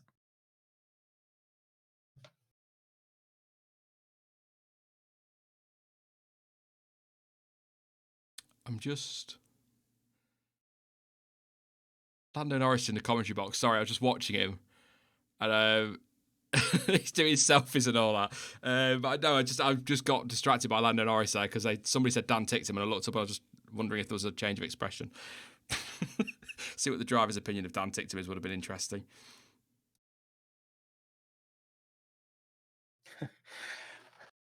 I'm glad to see, Norris doing what we're doing. Talking nonsense. Absolute nonsense on his phone. Trying to name all the Williams test drivers, which I definitely couldn't do. Somebody just saying, Jack, can we focus on testing? I go through the times on the hour, every hour. There's not much point talking about what's going on track. Certainly not at the moment. We're on board, though, with Lance Stroll. It's not the same as like a race watch long, for example, where there's stuff to talk about. That's why we waffle a little bit. But I do keep updated. I try my best. But yeah, I don't think the season's not going to get called off now. As some people are speculating, that is just a Twitter speculation, of course. I think Vietnam's probably under the biggest threat, but even the official line is still that's going ahead and the FA are monitoring it. And I can't see Australia and Bahrain being called off. Bahrain's in the middle of nowhere as well, isn't it? The racetrack. Oh, right, yeah. I was going to say. Not the country, it's just where is it? It's on the moon or whatever. So it's not like it's right next to a massive city or anything, is it? So they could always go behind closed doors if they needed to. Yeah, just erect a massive wall around it. They've got the resources. Oh, don't go that for that. That is dramatic. That just set it inside the Thunderdome. I think what I would agree with is some stuff I saw on Twitter yesterday is that if the Italian Grand Prix were the season opener, that would be postponed because the precautions that they're taking. But even Italy, that's September. Things are going to have changed one way or another by then. So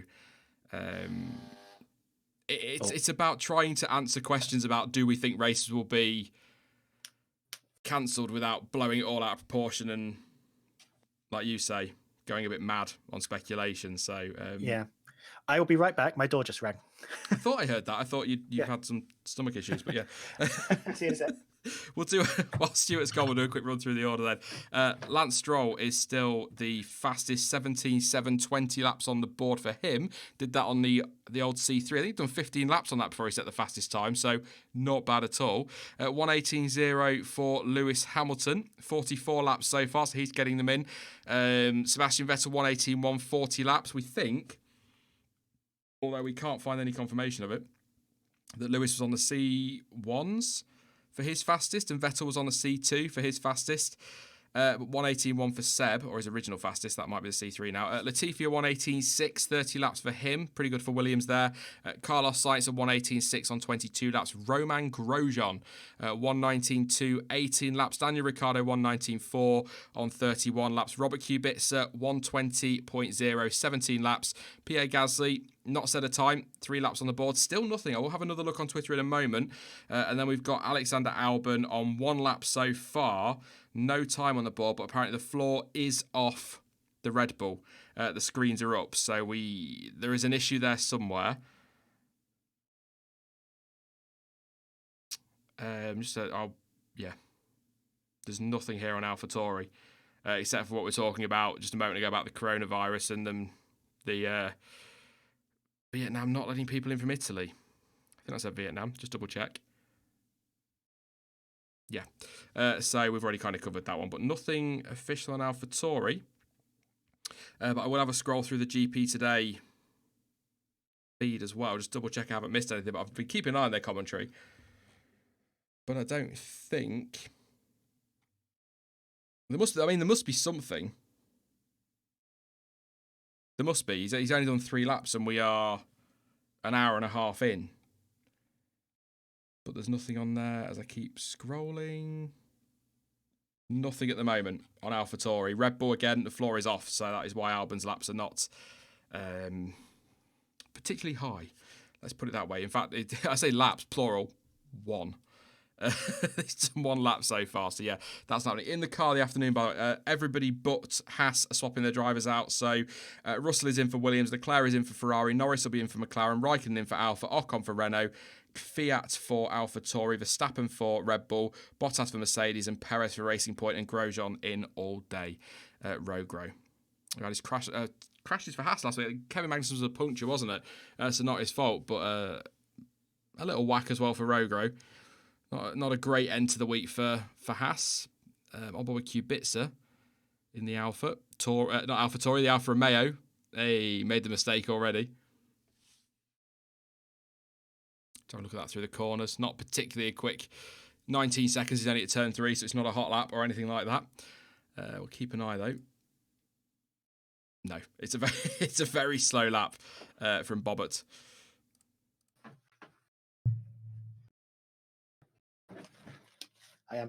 I'm back. Hello. So I took the opportunity to do a full break. So wow. I'm back. Steady on. Yeah. I was scrolling through Twitter looking for AlphaTauri news, and hot lap mode on Twitter have said Vietnam has now announced that they will no longer allow Italians to enter the country. That would majorly affect Ferrari, AlphaTauri, Alfa Romeo, and especially Pirelli at the Vietnam Grand Prix. Now, what I would say on hot lap mode is sometimes they are bang on. And sometimes they're way off. So I've not seen it. I would have thought if that was the case, with respect to hot lap mode, of course, the big race fans and all that would have picked up on it. That is true. But I'll keep an eye on that one. But yeah, the interesting thing you bring up is Pirelli, of course. Yeah. Like it would be sacrilege, but you could just say, well, Ferrari, AlphaTauri, sorry, but you can't really tell Pirelli to step aside for a race. That's what I was kind of getting at. Is again back to the rounds of speculation. It'd be F1 would be in a really awkward position because it's not F1's fault, but it's also not Ferrari's fault or AlphaTauri's fault. So if Pirelli got there and they were to go racing in Australia, but Ferrari and AlphaTauri couldn't, again for argument's sake, what do you do in that situation? Because it's not their fault, is it? Really? It's impossible to know, but I would love to know if there's like there must be a contingency plan somewhere. You would think. I think you get the teams together and get them all to vote on whether or not it's a non-championship race or something. So we can go racing without Ferrari, but the points don't count or something. Yeah, that could be a way. But then I suppose then the argument for teams would be, well, we're not going to go racing because why should we put the strain on the engine? Because Ferrari have got 1 race less than us. It would all get really bitchy very quickly, wouldn't it? But that's Formula One for you, isn't it? There's no perfect solution. No. Looking at Lance Stroll on track in last year's Mercedes, painted pink, or Racing Point as they're calling themselves this year. Again, we said this. I'm so glad that name's going. I bloody hate that name, Racing Point. I mean, it was a placeholder. They stuck with it. They had that big fuss in the last year, like, oh no, it's just a placeholder. We're going to cut with a new name, and then they put Sport Pacer in front of it, and that was it. Done. Yeah. Aston Martin. We're getting back into that era again, aren't we? Where we got lots and lots of big manufacturer names around the sport. I know Aston Martin is kind of just like a veneer across that team. They're not really running that team. It's sort of a branding deal. But then I guess you could say that about any team, can't you? Yeah. The Mercedes team is just, a gloss over the old Honda team, essentially. And a lot of the personnel, at least when they became Mercedes, were the same as the personnel that were in Honda. I do which find is it a weird thing to say. fascinating that Racing Point are talking about them being the official Aston Martin works team. But then I suppose we're getting back into that argument as what's works and what's constructor and what's customer, and because they'll still be powered by Mercedes, and I know that Mercedes do a lot of work with Aston anyway and work with them supply units, so that doesn't really matter. But are they still a works team, really, or is it, like you said, just a renaming? I think it feels like a renaming at first. I'd love to see Aston Martin get more involved and maybe bring some of their innovation and resources into that team. And Aston Martin not necessarily, known for their engines. You don't have to have an Aston Martin engine in an Aston Martin car. I think they'll definitely be more Aston Martin than Red Bull or Aston Martin. I'm going to be really glad to see Aston Martin leave Red Bull, because that is incredibly confusing. Aston Martin, Red Bull, Honda. As confusing as BMW, Sauber, Ferrari, or not as confusing as that. That was a really stupid situation where they had to leave the BMW name on the car after they left. But sure, whatever. You get like that with F1 sometimes, don't you? You just go, yeah, cool, whatever. Couldn't you just sort this out? Couldn't you just figure a way out of this mess? That was all the whole rule about having to have your name submitted by a certain date and then BMW pulling out later, wasn't it? And then so yeah, I don't know who lost out most out of that, BMW or Ferrari, or maybe everyone gained. Maybe we can just put all the manufacturer names on one car. But yeah, no, I am looking forward to Aston Martin. I know last week, was it, they announced they were pulling out of hypercars? Yes. Just immediately after they ran their sort of Valkyrie thing around the track with the Red Bull drivers, like the next day they were like, actually, we're not going to do this. So, not really sure what's going on at Aston Martin at the moment. What it all feels like to me, because when Alpha were announced as, Sauber going to get rebranded as Alfa Romeo, I got quite excited about that, but because they were talking about more investment and all of that, and I'm sure they have put more money into it, but ultimately now we can look at it with hindsight and say that was just a renaming. That team is still Sauber, just not in name. I think, isn't the chassis still named as a Sauber chassis? Yeah, and I think it says powered by Sauber Engineering on the side or something. So I would like Aston to come in and be properly involved at what is now Racing Point, but I suspect that in 2 or 3 years' time we'll look back and go, yeah, that was just a renaming. But I mean, don't get me wrong, if you're going to rename your team, at least it's a good name. It could have been something dreadful. I was trying to think of something dreadful then, like Nissan Micra Racing. Do you know what I mean? Something like that. I hate the Micra, by the way. It's the car I hate the most out of every road car is the Nissan Micra, especially the older models. Ugh. Hate that car. Wow, I wasn't expecting that of all the cars you were going to mention. No, I hate that car. I think it's because when I first passed my test, if I ever got stuck behind anything, it was a Nissan Micra. Well, Nissan nowhere near F1 at the moment. Good. Unless they do a Formula E and rebrand the Renault as a Nissan. Sorry. Which they could very easily do. Ooh, Seb's had a spin. Of course he has. Seb lighting up his rear tyres as he comes away. Where's that? That is before turn 9 again. We saw a few doing that. That's when Magnussen had his crash on Friday. Has it appeared on screen? It has done, yeah. It'll be there shortly for you. I know there's a delay. Yeah, I'm still watching the McLaren stuck behind massive boards at the moment. But just waiting for a replay of that one. I assume it'll be gone in a bit too hot. Here we go then. There we go, I see it. So he's gone into turn 7. Yeah, gone wide, hit the gravel, and gone into a spin. Well, oh no, it did spin in the end.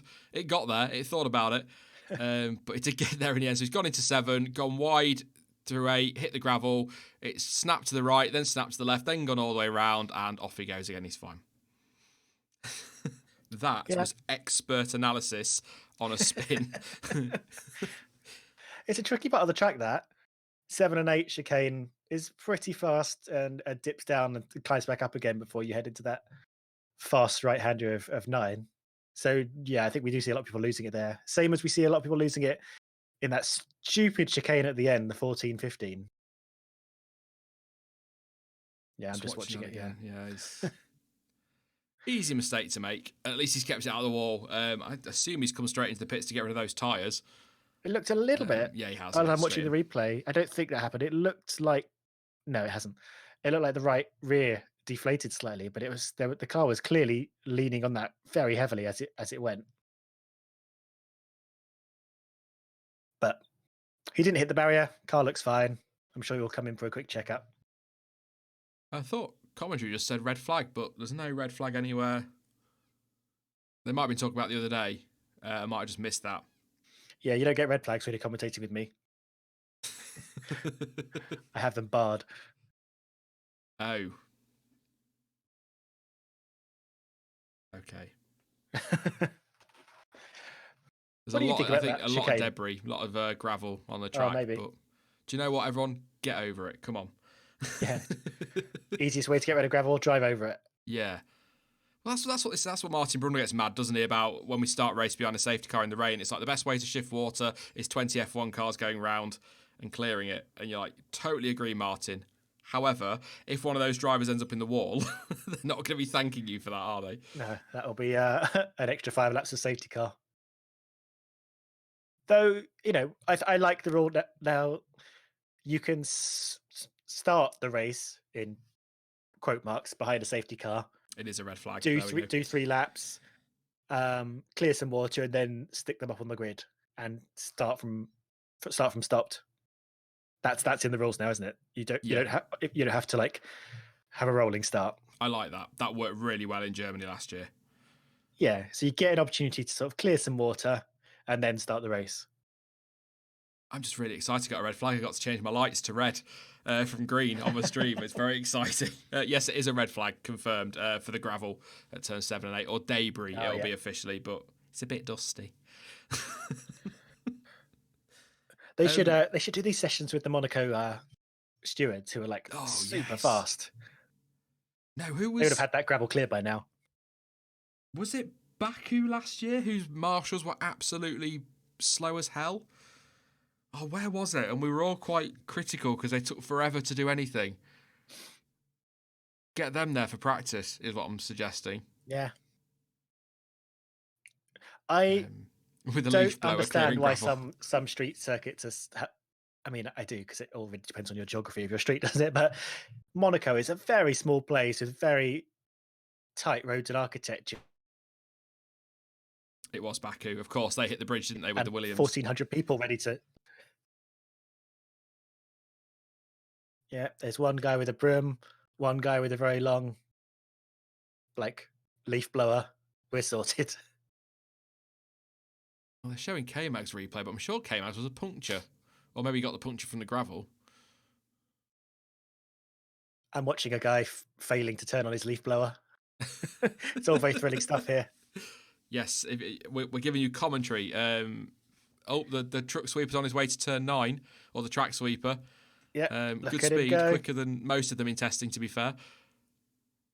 Again, it's like the duct tape thing. You've got all this technology, and then gravel on track, grab a broom. If it ain't broke. Hey, to be fair, there is a truck going around the track with 2 brooms spinning around. Well, it's just had a spin itself now, and it's coming back the other way. That's the wrong way. That's illegal. But yes, red flag conditions for nothing. Yeah, why did they replay Magnussen spinning in the first test? Yeah, because his was a puncture. So comparing that with Seb's is not fair on K-Mag. Seb made a mistake. This is for those who can't see the pictures. Watching a guy attempt to leaf blow some gravel away is kind of pathetic. The fact the gravel isn't even moving. It's not moving. Just wait for the guy with the broom to come along. This is fabulous. Have you done the top 10 in a while? You might have done it. Yeah, I did it when you went for your break. That's smart. That's a smart move. But I can with Stroll, Hamilton, Vettel, Latifi, Sainz, Kubica, Grosjean, Ricciardo. Kind of pointless talking about Gasly and Albon because we don't know what's going on there. I've not seen anything on AlphaTauri. We know Albon's got the floor off the car. Not him personally. The team have. That would be annoying as a mechanic if the driver just came in and took the floor off. But that sounds like a Danny Rick trick, doesn't it? Yeah.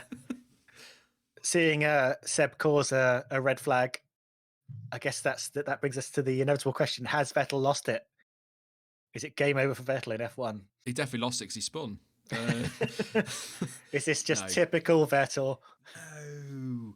What I tell you what, Ferrari need to remove the Mission Winnow stuff because everything ever since Win Now has gone on their car, they can't bloody win anything. I'm not a superstitious guy, but come on. No. I'm a big defender of Seb. I criticise him a lot because he does deserve it. So, I mean, I always go back to it. Monza last year, what a prat. Driving back on track like that could have been a very big, nasty accident. Involving 3 cars in the end, because obviously Stroll rejoining after he was hit by Vettel almost took out Gasly. Absolutely stupid. But, as I said earlier, form is temporary, class is permanent. I still think he's got something to give, something to offer F1. I think that's why Ferrari might sign him up. Maybe this afternoon, who knows? But yeah, or maybe not after this. I actually said we'll leave it for a few races. Press conference cancelled. Session will restart at 1:15. I've got here 4 minutes. That's just enough time to keep using the leaf blower on the gravel. Yeah. Oh God. Yeah, I think I'm with you. I think Vettel had a bad year last year, and we've also seen he's not been responding well to pressure, I think. And when you see him getting in those late season frustrated situations, it's not reflected well in his driving. But he had a good start to the year last year. He just got a little bit overshadowed by Leclerc, who decided to come in and prove to everyone he wasn't going to be a number 2 driver. I mean, I realise by saying this that every single comment section that I ever do for the rest of this year is going to be full of people trying to wind me up about Seb. But what really gets me is, he was lucky with his World Championships. He's never had any class. He's a trash driver.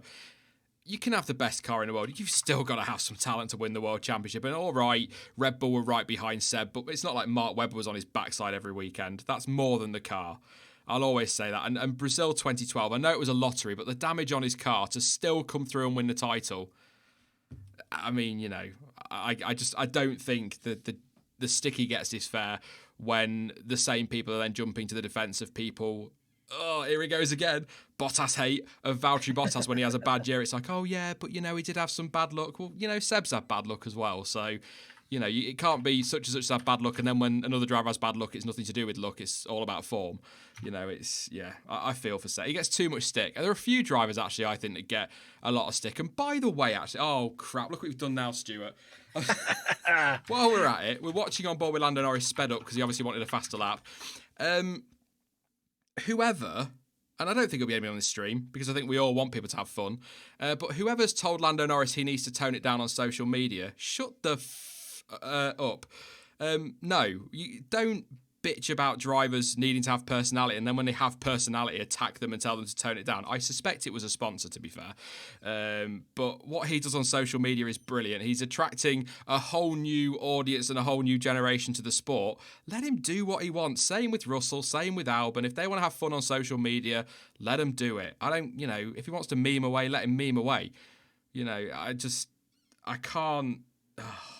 I'm going to stop because I'm going up on gatekeeping in a minute. No, I can feel it coming. It's fine. It's fine. Everything's fine. Calm down, Sean. Take a deep breath.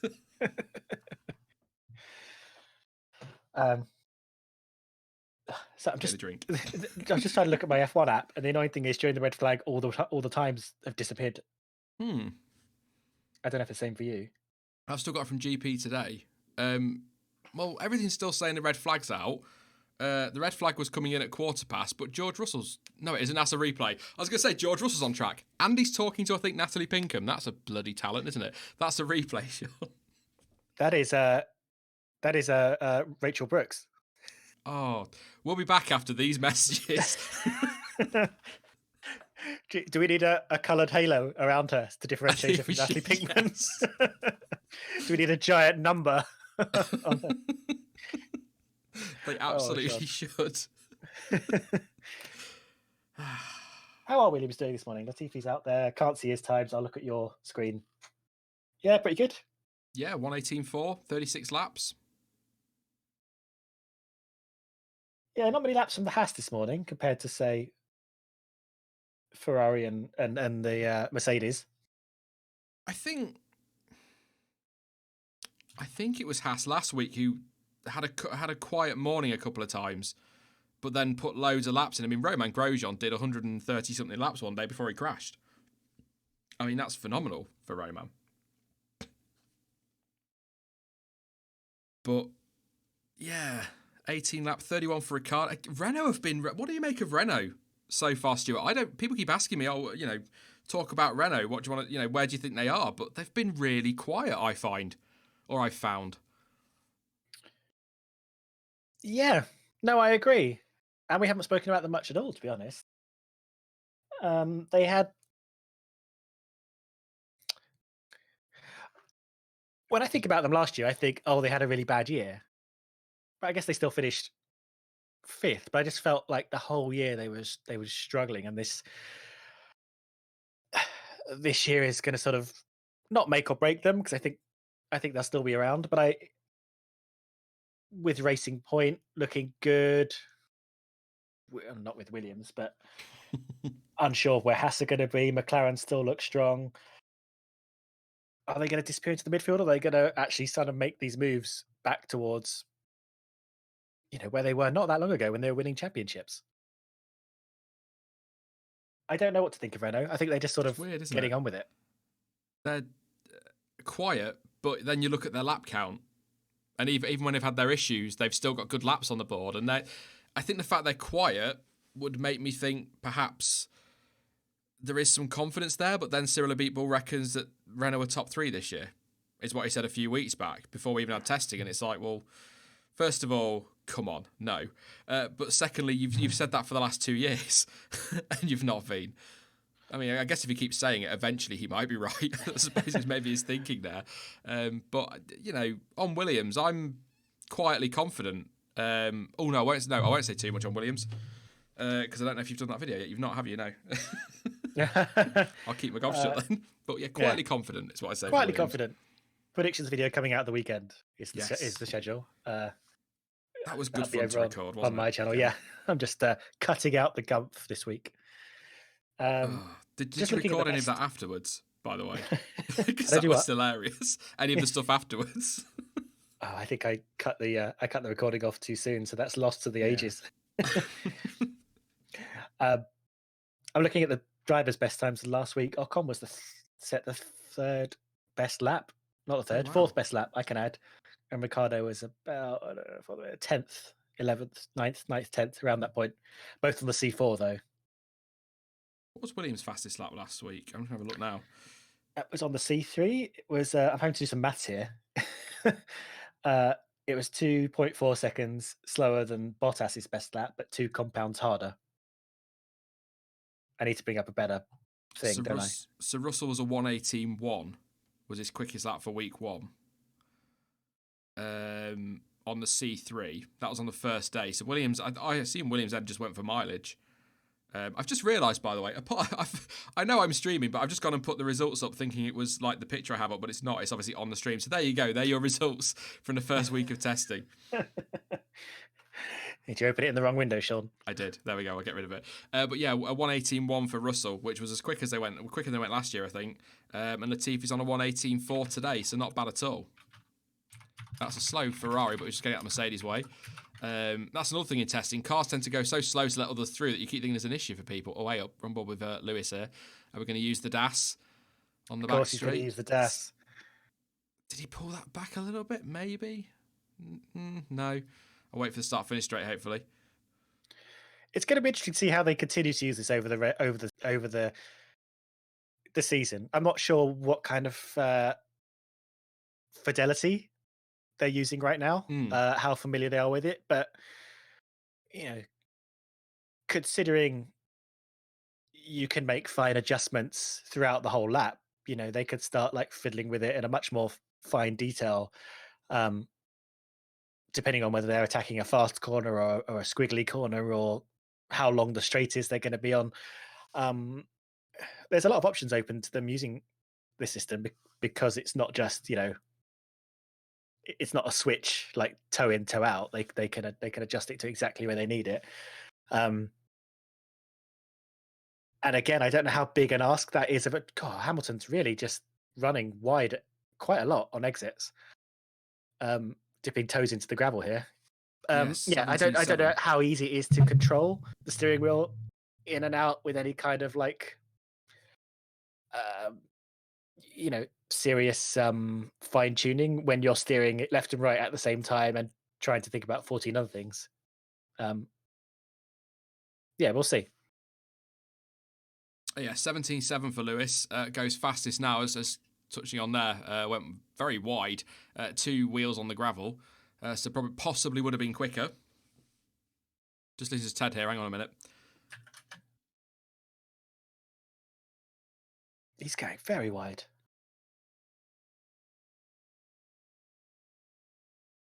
I have to rewind that. I was too busy telling you all that I was listening to Ted, and as I was listening to Ted and telling you I was listening to Ted, he told us what the problem was at Red Bull.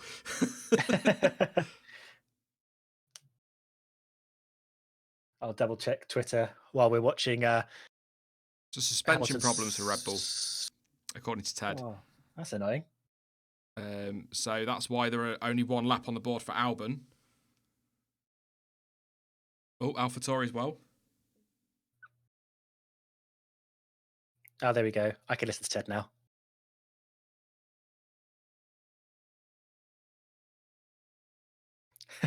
Nothing serious on Gasly's car.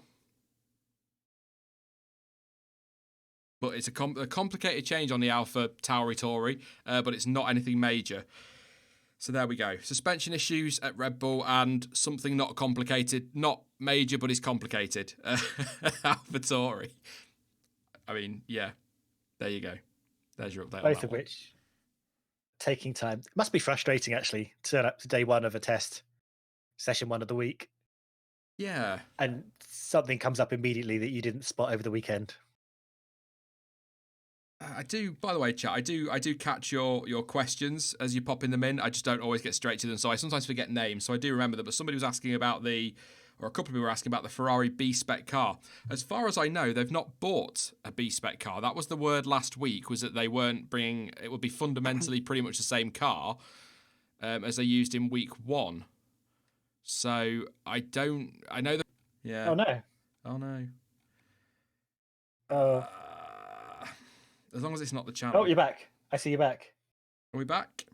Yep. Well, I can see you're back. I'm just going to wait for chat to I should confirm. be like a few seconds behind you. I've gone green. Not me personally. we could be saying anything. I didn't even realise you'd gone back. Oh, could you believe that, chat? Oh, what a bunch of weirdos. Chat says you're back. Yeah, we're back. Yep. I'm just going to double check that wasn't a strike from FOM. Nothing. So it might have just been a technical thing. Internet. My phone's on 4G, so I think my internet might have gone down for a second there. No, because I'm talking to you. You are talking to me. You're online. You're not in the same room, or are you? Oh, wait. Check behind me. I was going to do a double check, do a bit of the usual stuff. So I think it is technical. I can't see that it's a copyright strike, given there's literally nothing on here that's copyright. Well, there wasn't last year, was there? We didn't stop them 3 times. I'm just going to... some people are saying refresh the stream. Yep, give the stream a refresh, and I'll wait a second. But it works for me. You came back. I didn't have to do anything in it, and it came back to me. So yeah, the chat wasn't working, but I just did a quick refresh, and it's all come back. So I think a technical issue rather than an FOM issue, which is nice. But from what, in fact, it might have even been you that told me, Stuart, but somebody said that they are trying to be a bit more lenient this year with legitimate streaming. So.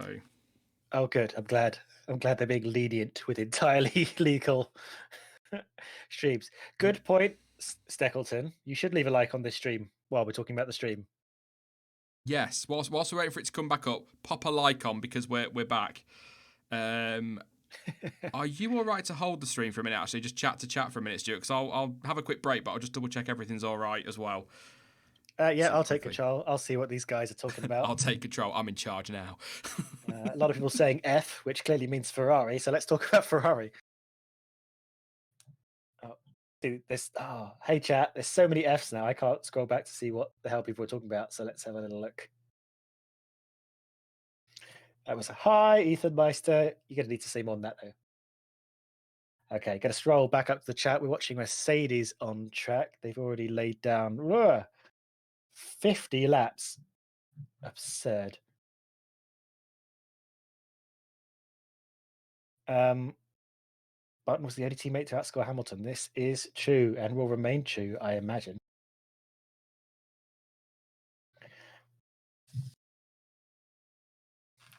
Thank you, everyone. Right, let's have a quick look at the leaderboard here. We're still waiting for the Red Bull and AlphaTauri to get back on the track. Red Bull have suspension problems. Now, Red Bull do have what a lot of people are calling a quite innovative suspension that I think is going to be taking them places this year. It's really, I've often wanted to make a video about suspension, but suspension is so complicated. It's I've been struggling over where to start, but essentially, Red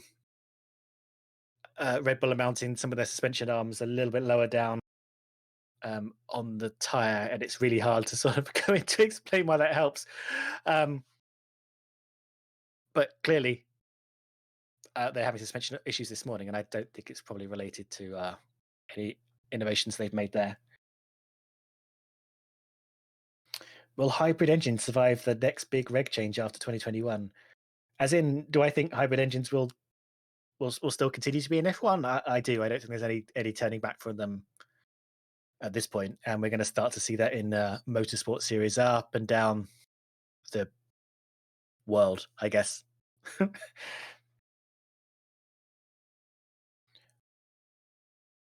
Prediction for top 10 teams at the end of the season in order.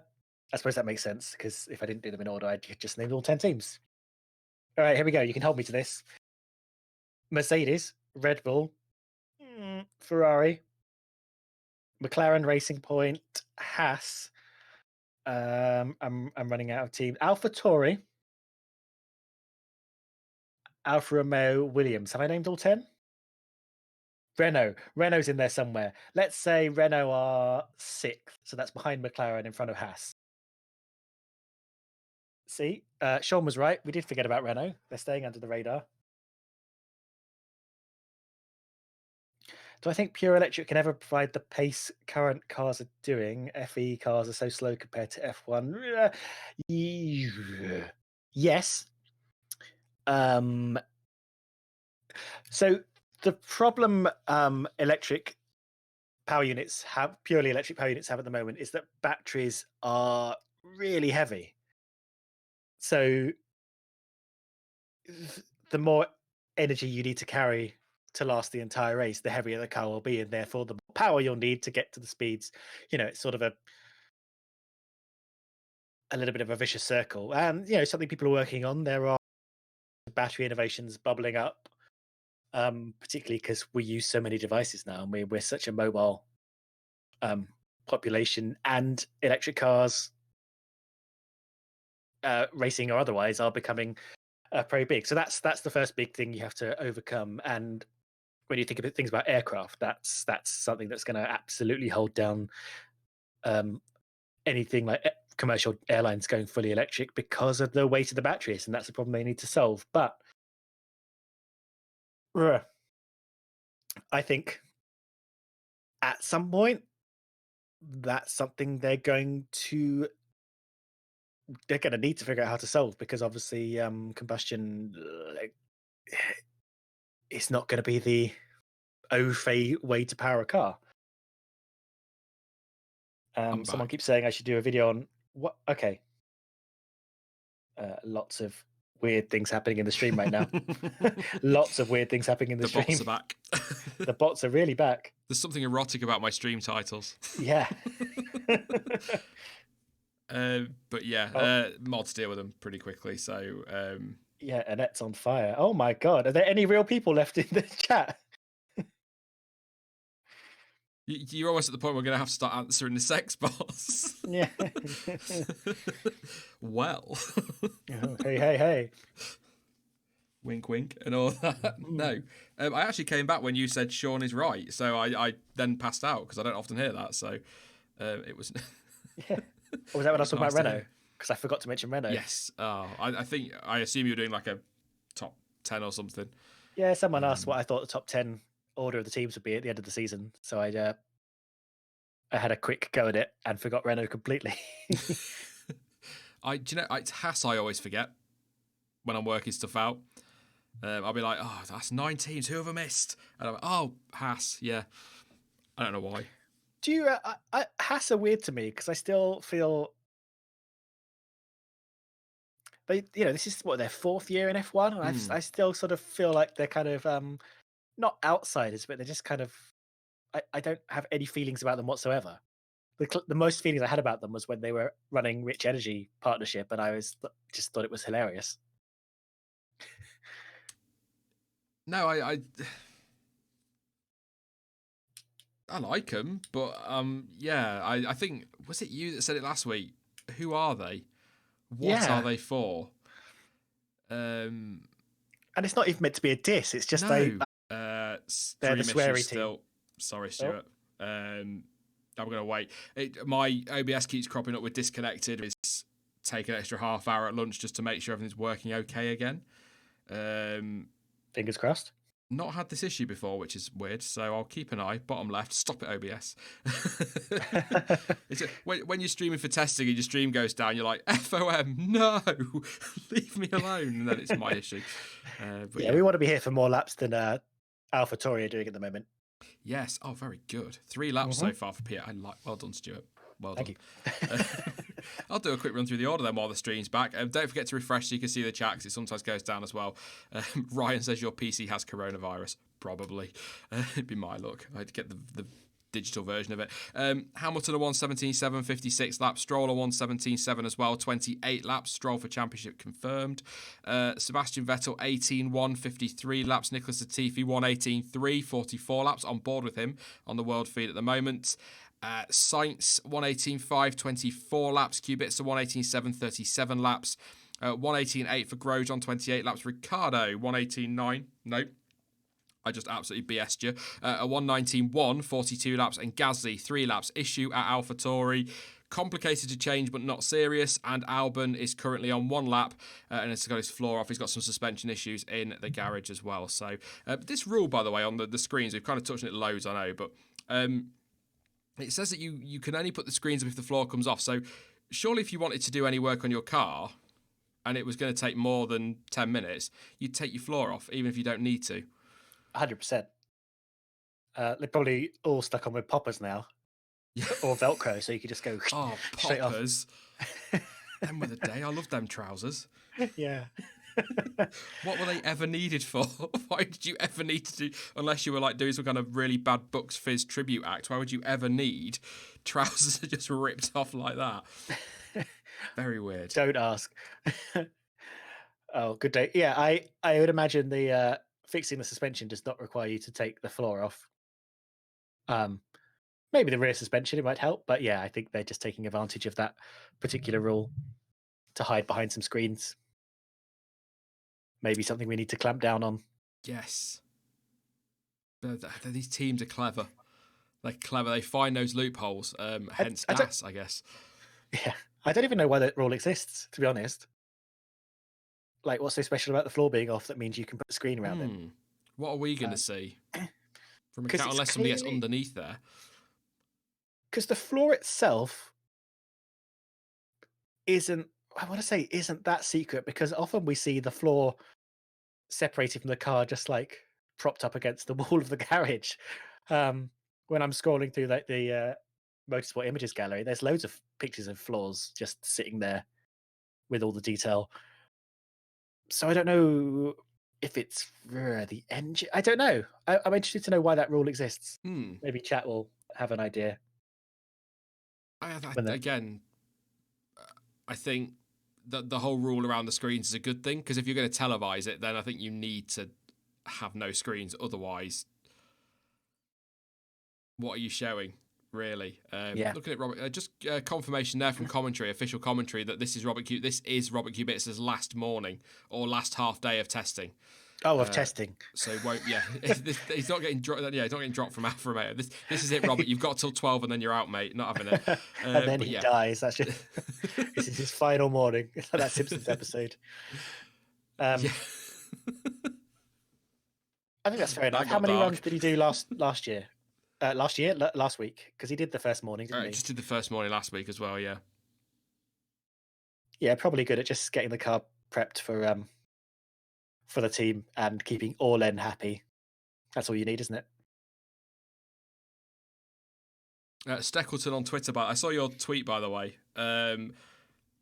Said the F1 Word testing stream, cars on track, F1 Word ranting about the Nissan Micra, red flag situation, commentate about what's happening on the track.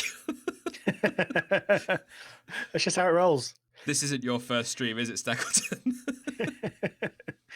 Look, there was some very exciting sweeping going on. Well, and we need to talk about it. I've said it before. It never ceases to amaze me the amount of people that get mad that I don't commentate. And it's like, the testing streams, first of all, aren't meant to be commentary, and secondly, as the AlphaTauri screens come out, so it might be getting that out on track. But testing isn't. What do you commentate on? Yeah, quite. Seb's going slower than he would do if this was a race weekend. We never get told anything. Everything's sandbagging. So it's basically, I could just send these streams live and then go off and play Fallout all day and leave the timing screens up for you. But I like to have waffle in the background as well, because I wouldn't watch a stream that was just timing and nothing else. So I'm going to address it. I wasn't going to say anything, but I'm going to. A couple of people asked me about Chaz. I spoke most of yesterday. I was talking to him. He's gutted, bless him, which I can completely sympathise with, because I know the work that goes with YouTube channel. If you don't know. I don't know if you will, Stuart, but his channel got terminated yesterday for a trademark complaint. Oh. And we think, and it's the only thing we can pinpoint, is we think it's because he uses the official F1 logo within his own logo.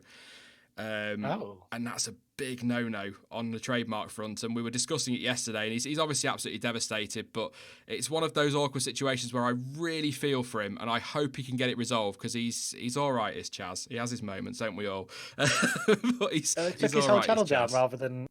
Just took it straight down. Writing to him and being like, do this in 5 days or whatever. I think this is what's annoyed him more than anything, is that they've not said, you've got 48 hours to take all offending content down. They've just terminated his channel. But the confusion, and I was explaining this to him yesterday, but I think he was just so wound up that he wanted to just punch FOM in the face, which I can completely sympathise with last year. But it's totally different to the copyright system. That's Latifi pulling over on track. I'll keep an eye on that. That'll be red flag. But yeah, he just hit a sausage curb quite hard. On my stream, so. He's pulled over on the side of the track. But yeah, just on Chaz, it's a completely different situation to the Arav one, as somebody pointed out in chat, because that was an error. That was a glitch on YouTube's side. But also it's completely different to copyright. So by law, and if I was reading all afternoon through YouTube terms, I have no life. But I was trying to help Chaz, to be fair. He was struggling, bless him. But there's nothing in it is a red flag. There was nothing in the YouTube terms about strike system. So if your channel is taken down for a trademark complaint, it's an instant takedown. They're under no obligation to warn you, which I think is real overkill from FOM for a 10k YouTube channel, to be honest. Yeah, way over the top. This is going a bit broader than F1 really, but YouTube provides a great platform for a lot of people and has, all the infrastructure that a lot of people can't do if they wanted to do streams themselves or videos or anything. But they have all the power. Yeah. You could build something up that's like your entire business, as a lot of people have, and then just have it zipped out from under you with no warning. As actually happened by mistake to Arav a couple of weeks ago, when he woke up and found his entire channel had been destroyed. But luckily he got that resolved, which I hope, from what you're saying, Chaz can do as well. And I don't know why you don't get a message. Sorry, I was just saying, I don't know why you don't get a message and be like, this is the problem with your channel. Yeah, rectify it within this amount of time, otherwise we will terminate your channel. Yeah. Yeah, he went over quite rough on that sausage curb, did Latifi, and then it got stuck in fourth gear, and then the car's just died. So we have a red flag at the minute. Latifi out. Second time that's for Williams now. Mechanical issues in testing, so that's not good. So Latifi will be out for the rest of the morning and for much of the afternoon, I'd imagine, depending on what needs changing. But yeah, I feel for Chaz. Unfortunately, as a couple have said in chat, and as you said as well, it's YouTube and copyright claimants and trademark claimants that have all the power, and as creators, we have very little protection.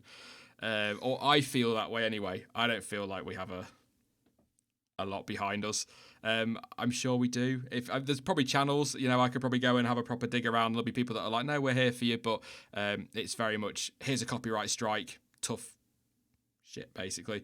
And then it's up to you to prove that you've done nothing wrong, when actually in some ways it probably ought to be the other way around. But yeah, I spoke to him yesterday. I didn't retweet it. It was the same with Arav. I didn't retweet his thing because that's not really what my feed is for. That sounds really awful, but I just wanted to mention it because I want people to know that although I didn't mention it on Twitter, I did speak to Arav at the time, and I was speaking to Chaz all yesterday afternoon, so I'm not heartless. I'm always there to support creators, so fellow F1 creators, or any creator, anybody, any person, really. Don't film DMs. You've got to say, oh, Sean, I think I broke my toenail. I need some help. Oh, no, Jonty, go away. But yeah, fellow creators that we have an understanding of our similar struggles. But yeah, if I don't know if Chaz is watching, but if he is, then I feel for you, mate, and hope you can get something sorted. But he did delete his Twitter as well, which has me concerned that maybe he's had some news. Well, let's hope not. Maybe taking a break while we're resolving it. Yeah. But yeah, it's a weird system as YouTube, isn't it? Actually, do you know what? We're actually having the right conversation for Red Flag, not F1 related. Which is nice. But YouTube's weird.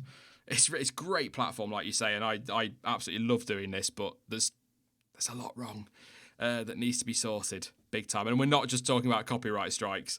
When you've got channels being terminated for having a logo within another logo, or maybe using a picture or a bit of video they shouldn't have, but you've still got the worst of society free to do what they want on the platform.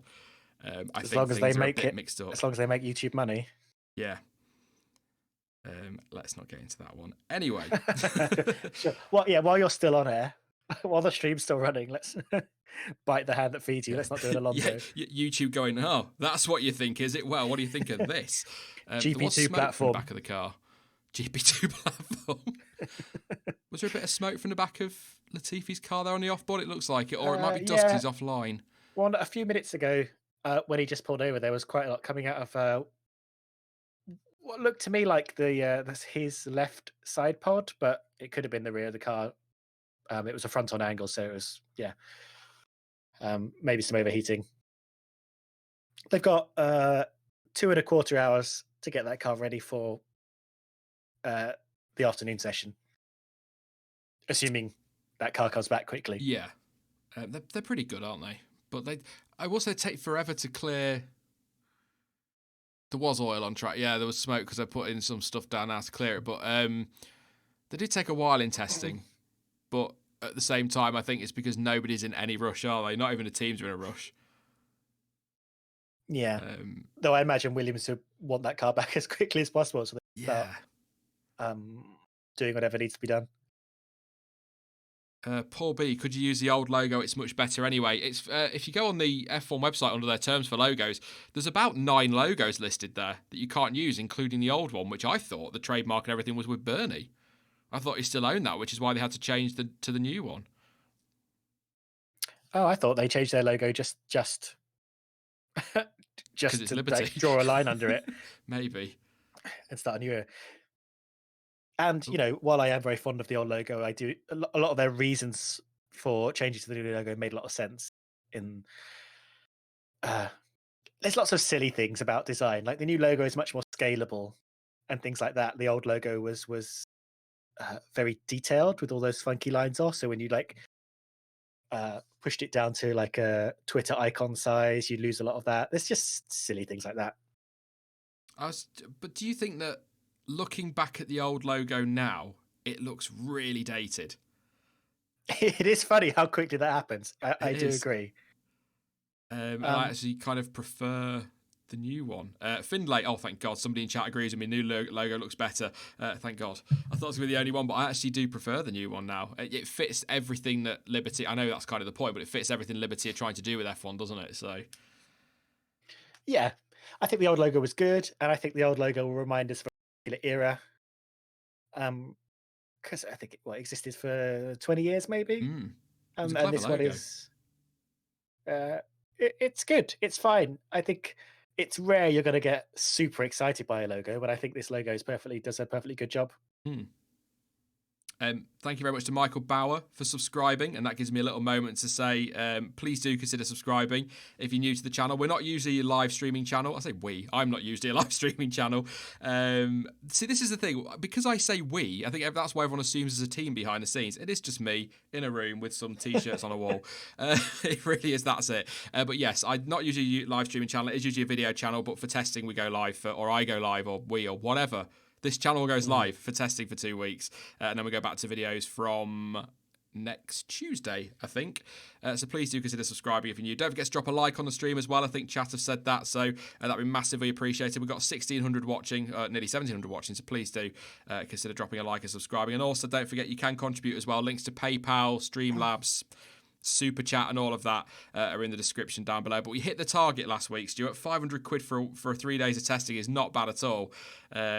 But I've stuck another 200 quid on there in case I might be able to get my monitor as well, but no pressure on that. But if you do want to contribute, don't forget that PayPal is 100% goes to the channel, whereas with Google, old man shakes fist and shouts at cloud or whatever, they take 30% for a super chat. So please do consider donating via PayPal if you'd like to do that. And I do leave a message as well. I like to read messages out, even if it's just hello.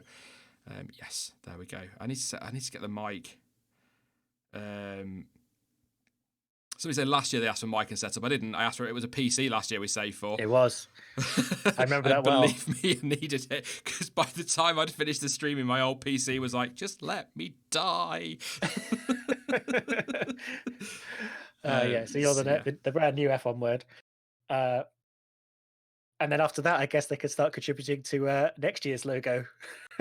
Hey, you're really rinsing through this. I'm sticking with this logo. I really it's a good like logo. it. Yeah, it's lovely. I was never happy with that. I was saying this the other day to somebody as well. I was never happy with that F word one that I had last year, which was just the big F with word and then Formula One at the top of it. I didn't like it. It just didn't work. People were going, oh, I thought this was the F1 word, not the F word. But the reason I did that was because obviously I had another channel at the time. Let's not dwell on that. And so I was trying to making experiments. Yeah, I was trying to tie the two brands together, whereas this one, I just much prefer it. It's very racetracky. I think I said that to you when I was like, oh, which one do you prefer, Stuart? Help me. Yeah, no, it's great. I like this logo. And the GP Today logo looks nice under it as well. Yeah. I'm liking the stream setup. Better than last year's. Last year's was very much thrown together last minute because I decided last minute to do them. But yeah. Yeah. Oh, yeah. So thank you to leave GP a like, Today. subscribe for the new logo. Yes. There's a very weird spoonerism game going on in the chat that's been going off about 20 minutes. Spoonerism. Oh, yes. Yeah, no. Yeah. Woto Tulf is the latest one. Yeah. I do. I often look. It was doing that last week as well. I kept looking across and I was like, why? We do have to amuse ourselves, especially during a red flag. Bedroll racing. Currently on track, 3 trucks, 1 leaf blower, 4 trucks. Why do you have a leaf blower for? I don't know. Well, this guy just loves blowing stuff with his leaf blower. He clearly wants to blow the oil away. Do you think that's just like, I don't know, Steve or something who turns up and it's like, oh, you know, we're fully staffed, mate. We don't need you, and they just give him the leaf blower and just walk around and use that.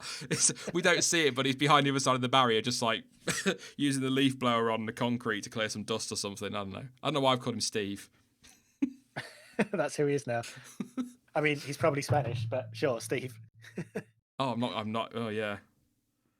What I was gonna say, what's Spanish for Steve? But probably Steve with an accent. Oh God, let's not.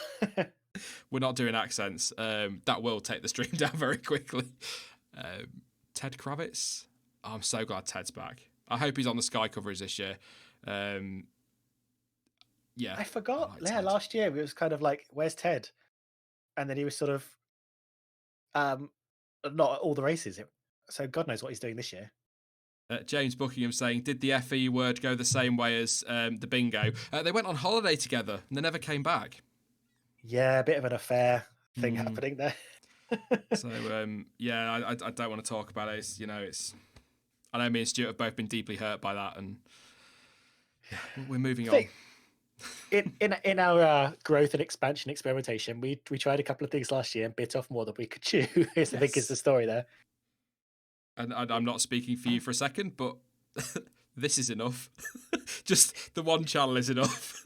So, some things, yeah. All right. As you said, there is no we. There's just like individual people trying to run things as well as they can. I mean, when I've developed some testicles, I might just put FE content on here. But at the moment, I'm too much of a wimp. And I don't like being shouted at. People are funny, aren't they? They're like, oh, do this one exact thing that I expect you to do and nothing else. Love you, audience. Yeah. Please don't leave. No. I mean, to be fair, I've kind of put myself in a corner with the F1 word, haven't I? Really, unless I want to become a big fan of the F1 key on keyboards, there's not really a lot else. That'd be a niche market, wouldn't it? Yeah. See, this is part of the reason I removed the word F1 from my channel name. Just it gives me a little bit of flexibility. You can't really do that because you'd just be the word. Yeah. And that was a terrible 90s TV show, wasn't it? And also would be like an extremely arrogant position to put yourself in, that you are just the word. Yeah. Don't watch anything else. Just come to me for everything. Yeah. Nas says F1/E word. Oh, no. Who puts a slash in their channel name? Absolutely incredible. I love it. Dan will be with us. Will be with me this afternoon. Are we under green flag yet? They've got the car back to the truck. I was going to say the clock is ticking, but the clock doesn't stop ticking, does it? So, the red flag has disappeared from my app and live timing board. But yeah, I'll send it green because there's a guy in the pit lane with a yellow flag. So I assume around the truck. So I assume they're allowed out now. So I'll put it green. Yeah, cars aren't out yet. Oh, there we literally as I say that, GP today have just put a thing up saying that we're green again. So there we go. Hooray. Excellent. Looking at Marc Genet on the pit lane. That's a blast from the past, even though he's still in F1 in some form. Have we got Gasly? Gasly's on track. Yes. Latifi's car's back in the pit lane, so Williams will be glad for that. So they're going to show another replay of Nicholas Latifi breaking down last week because F1 not just stuck in the past. No, it's not from last week. It's this is today. It did look like from last week. I don't know why it's straight, but yeah. It was playing right down the straight, actually, to be fair. You know what? That Williams car may not be that different from last year's car in a lot of ways. But that livery has done wonders for it. It just looks like they're a serious team. Look, they've turned up to do serious F1 racing, whereas last year it really didn't. It's incredible how much a livery can do for you. They look like they have an identity, even right down to the overalls. And to see, like, I know they've had Martini in the past, but to see a proper sponsor on that car as well in Rocket or Rokit or however you want to pronounce it. And there are definitely more sponsors on that car generally, I've noted. You've got the beer sponsor on the side. Yeah. Is it Lavazza as well? I mean, they might have been with them last year, but they look more prominent than usual. And whether that's just because they've made them bigger because they haven't got many, I might be wrong. But yeah, it's given them an identity. Alex Albon's on track, Red Bull fans. Good news. Albon and Gasly are both out. So there we go. How many laps can they put in this last hour and 5 minutes? Let's hope we don't get any more red flags. In a number, how many laps will Albon have completed by the time we get to the checkered flag? In an hour and 4 minutes, just over. Oh, I'm going to go 28. That's quite bold. I was just watching I know I'm a little bit behind you. The uh, the sort of crane on the back of the truck was lowering Latifi's car to the ground, and there were about 8 mechanics standing around making sure it didn't hit the ground with a clump, all very delicately, like lowering it in its final few inches. Albon, then was it Albon we were talking about? Yes. 18. Ooh. So you said 28, did you? Or did you say? I think so. Okay, I'm going 18. I'm going to write this down in front of me. Predictions begins now. Yeah. 18. Chat anywhere from 1. I mean, he's done 3. I mean, come on. Anywhere from 1 to about 37 I've seen. So, yeah, I'm going to go 28. But I think, just back on that Willie's point about the truck, I think it's they won't want it to hit the floor with too much of a thump, but it's better to hit the floor with a thump than the bridge that the truck hit in Baku last year.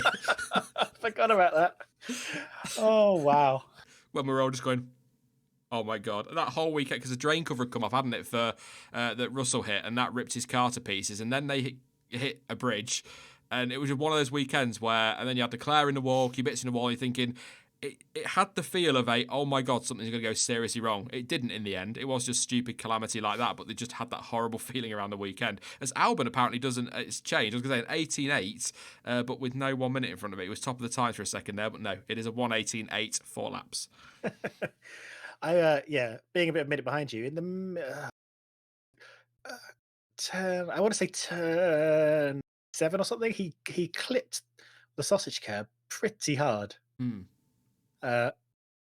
Something you might not be able to do next year when your tires are not as big and fat and squishy. I'm going to be particularly interested to see how the cars do with these sausage curbs in 2021. we did like 3 years. 3 years. We did 3 hours before we got to looking forward to 2021. Perhaps sausage curbs will be a thing of the past with new tires because they won't need that much dissuading from going off the track. Checo's arrived at Racing Point talking to Otmar. No, it isn't Otmar at all. Now he's turned around. It looked like him from the back for a second, but it's not. I haven't looked at the schedule actually. Is Checo in for the afternoon? Is it? Yeah. Everybody but Haas are changing their driver this afternoon. Oh, interesting. Sharma says, most important question, have you eaten a Tim Tam since last year? No. I still don't know what they are. I've heard a lot more references to them this year, but I don't know if that's because you guys told me what they were last year, and now I know what they are. But yeah. They're basically penguins, right? I think I've had one once. I've had penguins. Yeah. They're very similar to penguins in their construction. Have you... I'm not making this up. It was genuinely a thing. I think it was on Graham Norton many, many years ago. And it's what was called the orgasmic penguin. It's not as disgusting as it sounds. When you bite off the top right corner or whatever, and then bite off the bottom corner, you dip it in your tea and you suck the tea through it so the penguin's nice and hot and gooey in the middle, and then there you go. I do that with penguins all the time. Yeah. I highly recommend it to anyone. No F1 team's currently sponsored by Penguin, but they should really look into that. I mean, the Williams is not far off with the red on there. If we can tweak that a little bit, get a bit more blue in there, stick a penguin on the front. Yeah, the only chocolate sponsors we got are Husky, and I've never had a Husky chocolate.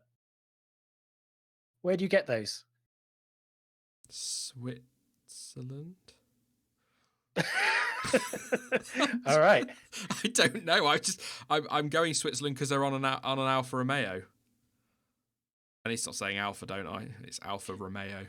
And they were on McLaren last year, weren't they? Yeah. I'd never heard of them. But there are a couple of sponsors that I see and I go, you what? like a certain energy drink from last year. Who now sponsor a bike team because they're apparently more legitimate now than they were 12 months ago. Yeah, I'm amazed by the people who haven't learned a lesson from last year. But there we go. Gasly just crossing the line. He's still 9th. Yep. Albon's still out there. You want to do a few laps, get him in. What's Gasly up to? 7 at the moment. I think 28 might have been ambitious here, for Albon. Husky is Swedish, apparently. Swedish, all right. Mm. Well, we don't go there on the F1 calendar, so This is a thing we should do. We need to get our hands on some of these things made by sponsors that we've never heard of. I want to see a Rokit phone. I want some Husky chocolate. That sounds like a summer break video if ever I've heard of one. Absolutely. We'll We rent missed the the Rich YouTube Energy thing. space, hire the YouTube space for a day, get a load of stuff imported. Yeah. Right, watch this space. We can work on that. Yes, yeah, definitely. Tim Tam should have their own F1 team, apparently, according to Sharman. But yeah, I mean, why not? Red Bull have their own F1 team. there are plenty of sponsors that I don't have a clue about. So, but I also suspect there are a lot of sponsors I couldn't afford to buy a product from, even if I wanted to. But yeah. What do you think about I'll just off the back of sponsors? What do you think F1's next F1 Red Bull's next weird venture will be once Aston Martin leave them? They had a little spell with Infinity when they made their car ugly. Now they're pretending to be Aston Martins, which has been quite good for them because they've had that sort of partnership where Adrian Newey designs ridiculous Aston Martins. I wonder what they'll attempt next. Maybe they'll actually acknowledge their partnership with Honda and make some of those. Rich Energy? Rich Energy, Red Bull, Honda Racing? I don't know, really. I mean, Red Bull don't strike me as a team that necessarily need a title sponsor. And they keep doing it. Hopefully something less complicated and confusing. No, they'll probably, Nissan. Renault. Renault, Red Bull Racing, Honda. Yeah.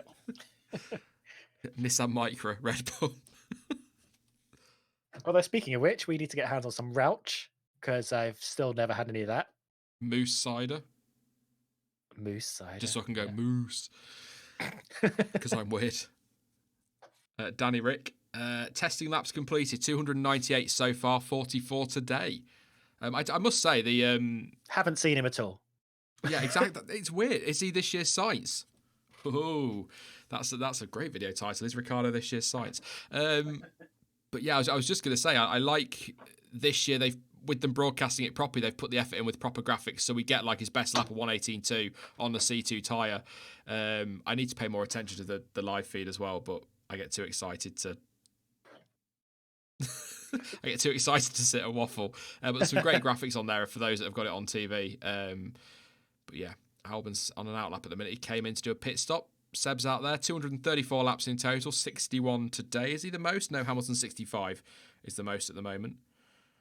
Ricardo's on 44, like I say. And as you said, we've not really seen anything of him. So no. Yeah, I think we saw him briefly near the beginning because we were talking about that Renault note. Apart from that. Yeah, I like that. I like his bright purple helmet. I think it looks kind of cool. And I know it's just a testing helmet, so we'll be getting something else for the rest of the year. But I think it looks good in him. Indeed. I'm going to read through the times before we start talking about purple helmets. Indeed. Lewis Hamilton's still fastest on a 1:17.7, 65 laps in total. Lance Stroll, 1:17.7, 29 laps for him. Seb Vettel, 1:18.1, 61 laps. Danny Rick, as we've just been talking about, 1:18.2, 45 laps. Kubica, 1:18.2 on 43 laps, his last testing of this year, or this winter test.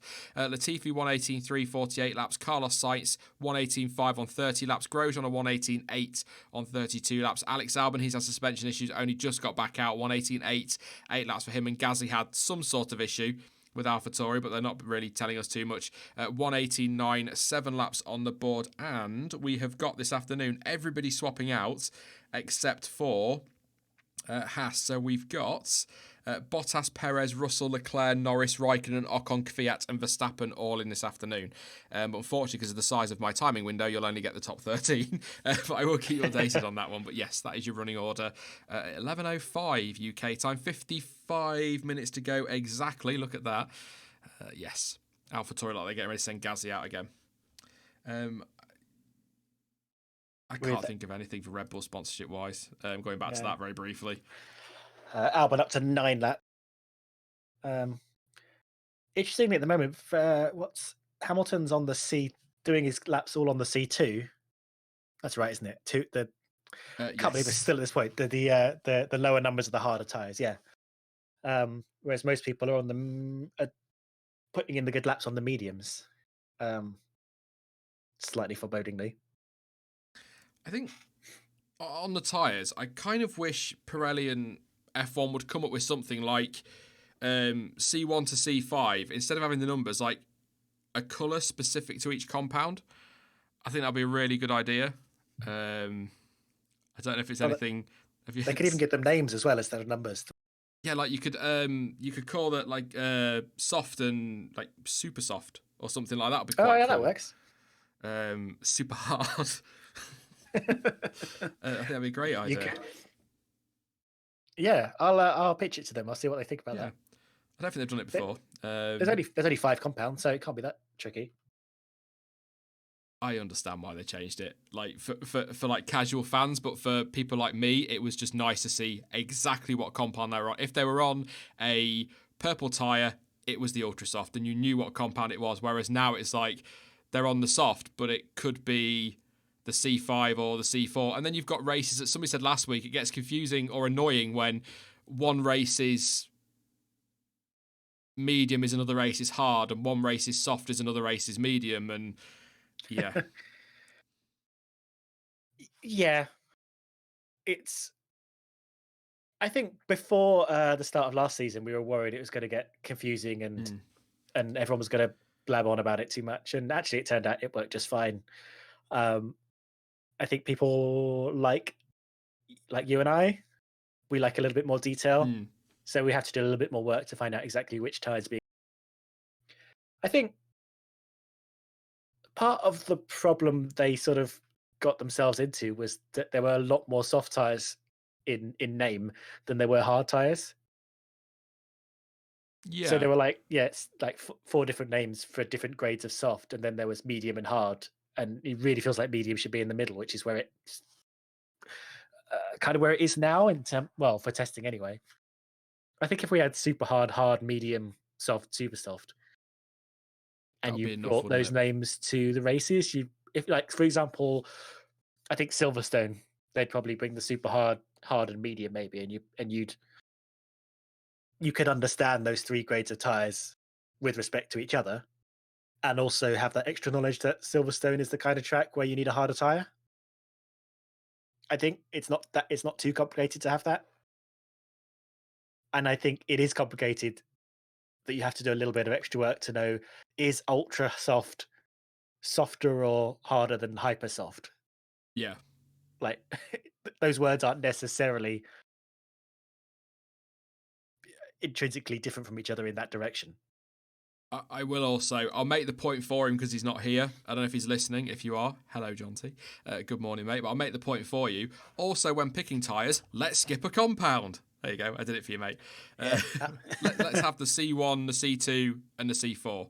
Or the C2, the C3, and the C5, for example. Make it interesting. Yeah. Because I'm just going to double check. Oh, where's Pirelli's website? This is where I crashed the stream again because I've opened another window because my PC's like, nah, mate. Why have I gone to the Abu Dhabi preview for tyres? I don't know. I was just going to make the point that I think most of the tyre choices this year so far are C2, C3 and C4, if not all of the races so far. Which strikes me as a tyre company that aren't entirely sure what to expect from the tyres this year early season, despite the fact they're the same as last year. Because they voted against changing, didn't they, the team? So, yeah. I think it is a C2, C3, C4. I think that was definitely confirmed for... Yeah, so Azerbaijan, 2, 3 and 4. And just say Baku, Sean. Azerbaijan. Baku, let's have a look. There should be a link to their website there. Oh my God, Australia, Bahrain, Vietnam, obviously doesn't matter for China now, and Azerbaijan are all C2, C3 and C4. Which is interesting. They're not similar to each other at all. No. And they've just gone right down the middle with everything, because I would have thought, would you take a C5 to Baku? gamble at Vietnam, or is that just because it's too much of an unknown as a circuit? I think this is the thing, like especially skipping the compound at the soft end to have that kind of gambled tire. We'd be like, oh, I'm gonna do something weird in qualifying, or I'm going to go for a short stint and see if it works. I like the idea of that. Well, Danny Rick said, didn't he, in 2018, why can't we just take the Hypersoft to every single race? And if we want to use it, we use it. If we don't, we don't. It just gives you that option to, go for broke in the final few laps on a tyre that's only going to last you 10 laps tops. Yeah. I think we need to have that element of being able to just be bold, do something different. Everyone's got the same option. And, a lot of the teams will stay conservative and stick with something that will last 40 laps. But if you want to try and jump up the order, stick a Hypersoft on at the end of the race. Do you think we should? I mean, Sharman just mentioned in chat there about compulsory 2-stop races. It kind of ties in with what I was going to say. Do you think maybe making it mandatory to use all 3 compounds in a race, or do that would make an interesting strategy element, or is that just, are we just going to end up with teams pretty much going the same way with strategy because, is it better not to go all 3 and at least leave options for, Hamilton's gone hard, but Vettel's gone soft, for example? Yeah, I think you're right. I think if you force them to, the best way to use those 3 compounds across the race, whereas if you force them to do 2 stops, then you've got the flexibility to say, will I do 2 medium runs of sort of equal length at the end, in the second half of the race, or will I try and get that second stint, extend it a little bit, and then go flat out at the end on the softest compound. I think that gives you more flexibility to play around with it. Yeah. I do think one of the best. It has come with a liturgy of baggage, but one of the best things they did was to force people to use 2 compounds during a race. Because previously you would commit yourself to running the whole race on the softer or the harder compound, and that was your strategy. But now, very interesting. Yeah, because we used to have this situation, kind of. You could argue it's what cost Hamilton the title in 2007, was that we often saw teams not change. I know McLaren were just stupid in that situation, by the way. A team of that experience, I mean, what a cock-up that was. But we often saw it, especially in the Schumacher days as well, where they not change tyres, but they would come in and refuel. Yeah. And we don't want that. But I just wish Pirelli would go more aggressive with the tyres. If they're thinking C2, C3, C4 would be safe for the weekend, why not go C2, C4, C5, or C3, C4, C5? Take that gamble. I bet it comes down to safety, which is fair enough, I guess. But I think some of it does. I think some of it comes down to just they get an airful every time they bring aggressive tyres. And I don't know, I'm not in the tyre construction industry, and I don't know if another manufacturer would be able to do them better, but there is a sort of trade-off when you're making the tyres about, you can make something really aggressive. Obviously, it's going to fall apart like butter. And as soon as a tyre does, degrade pretty heavily, Pirelli get it in the neck for making crappy tyres. So I think they do fight this kind of losing battle where they've got the kind of the Alonso type people shouting at them saying they can't do anything right. So they just turn up and make tyres that can last almost the entire race distance, and then your strategy is kind of a bit moot. Having said that, I don't know if it's possible to make tyres that degrade in a way that's not catastrophic. Yeah. I was just going to say, Ricciardo completed his lap. He's 4th, 1:18.2, and Hamilton had a moment at the final chicane there. Lost the back end and went straight across, but no worries there. No spin or anything. But yeah, because we had this, didn't we, with tyres that just were designed literally to essentially collapse, weren't they? They were designed to just fall to pieces, and that's why we had the cliff. We used to always call it.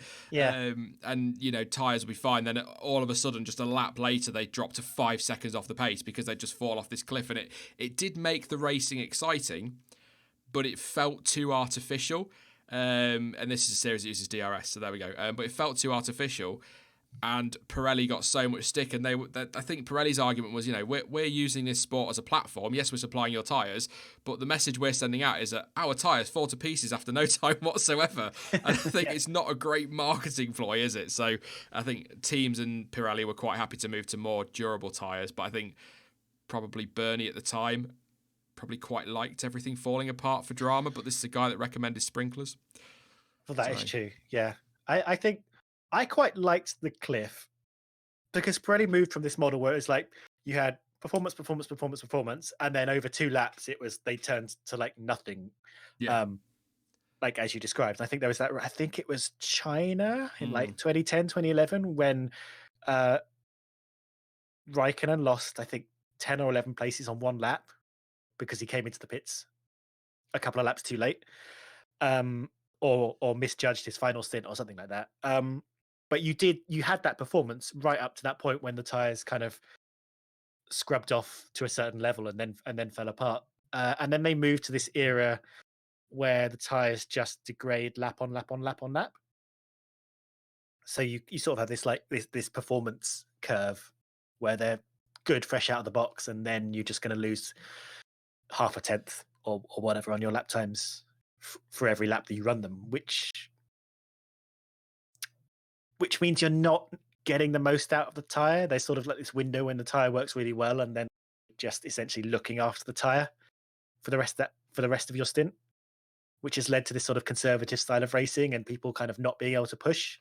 And I preferred where they would be able to push, but you've got that danger element that if you don't come in, you could lose a lot.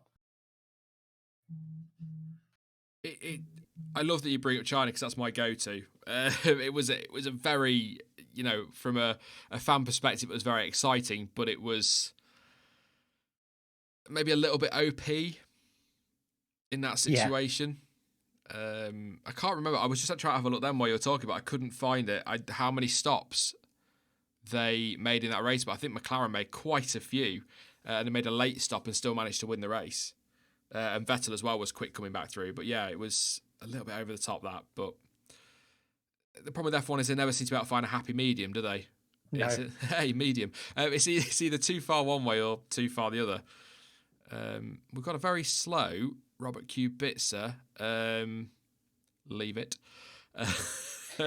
Trundling around the track. Yeah. Probably still quicker than he was last year in a Williams.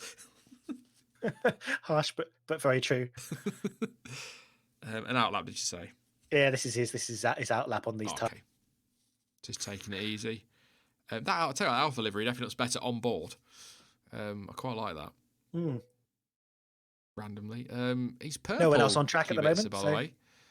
In the first sector. Overall, sector 1, 21.9, purple, 118.2.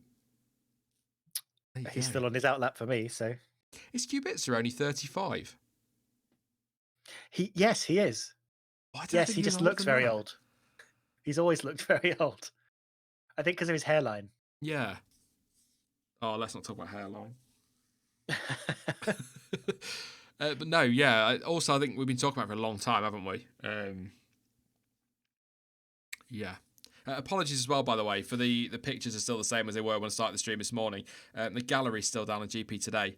And I don't want to go throwing pictures in I don't have permission to use at the moment. So hopefully they'll update that for lunchtime. If not, I shall message them and see if there's an issue. I'll try and get some pictures in for the afternoon. But I might be able to go into a Teams content pool. But I'm trying to be very careful around testing. Yes. Someone says bring back the yellow and blue Renault livery, which was iconic. But the blue was, of course, a cigarette packet colour. It's tobacco sponsorship. I think fair and correct given the the world now that was banned. But we are, from a purely livery point of view, we are robbed of some absolutely brilliant liveries. That, like you say, the red and blue, the yellow and blue Renault was incredible. I think the McLaren of the 90s, I know they kept the silver for a while, but that was mainly because of sponsoring the Mercedes tie-in. Yeah. Some stunning liveries because of tobacco sponsorship in the past. The Jordans, yeah, the nice. Jordans, the Buzzing Hornets. I'm trying to think of some more. The Lotus, the obviously black and gold Lotus. Marlboro McLaren was iconic. Yeah. Talk about people getting annoyed when people don't update their liveries year on year. Well, if you got something that works, it works. Like I think this Alpha livery works. I think we're going to see this for quite a while. It's I find it amusing on F1 Twitter when it's like, oh, they're not they never change the livery, it's boring, and then the same people are going, oh, that Marlboro McLaren, that is a classic. They're the same livery for about 20 years. Yeah. If it ain't broke. I think sometimes we get a bit spoiled with liveries. Ooh, as a sorry, sport. Stuart. 16.9 for Kubica. He's gone fastest. Purple in the first and second sector, personal best in the third. 16.942 on the C5, which is the softest compounded tyre. Kubica, will he be in Geo seat by Australia? he's going slow again now, isn't he, though? Yeah. Red Bull have got bits off the car again. That was a quali run, wasn't it? It must have been on the C5. Slow out, slow in. Just using the tyres for that one fast lap. But 16.9 is a serious time. It's 1.2 off the fastest time so far, but considering it is only getting off 25 past 11 UK time in the morning on the first day of the second test, that bodes well for the rest of the week. Do you think, I think we talked about this last year and I speculate about it all the time, but do you think we'll get some headline times Friday afternoon? People wanting to maybe, like I say, grab the headlines before Australia? Or is that a thing of the past? Like you, I am actually curious to see how much of that we get. We spoke at the top of this stream about some teams talking about not necessarily doing that because it kind of skews their vision of where the car is, despite knowing it's a hot lap. But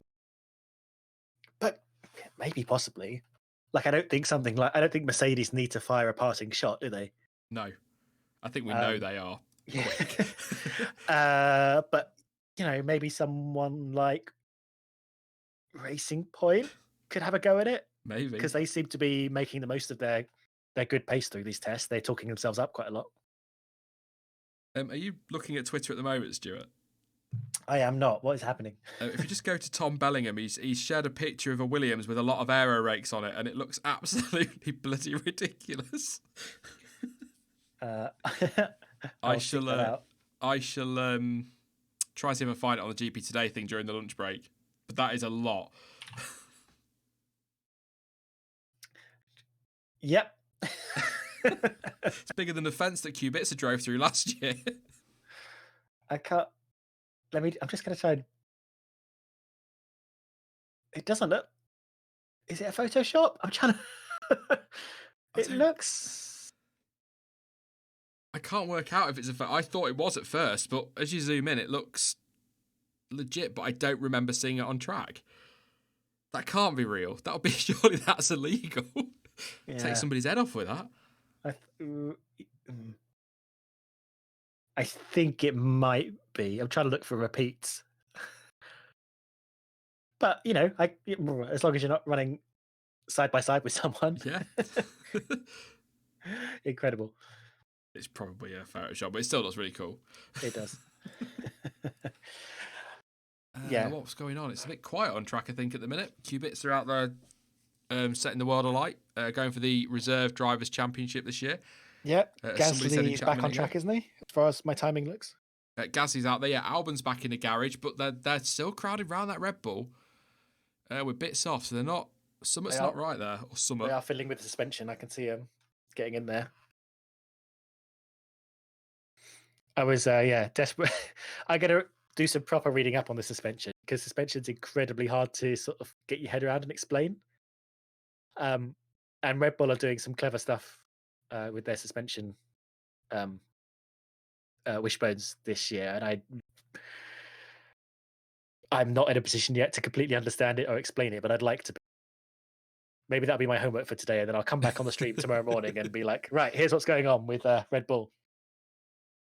Yes, Stuart is with me every morning this week. You've got this 3 mornings this week. Oh, yes. It'll be good fun.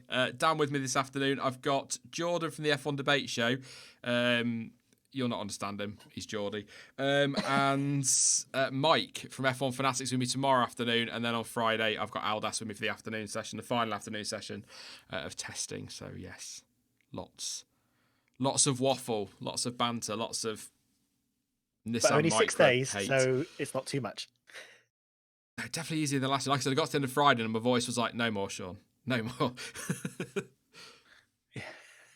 When I had you on for an hour and a half at the weekend to record the prediction stream, video, not stream,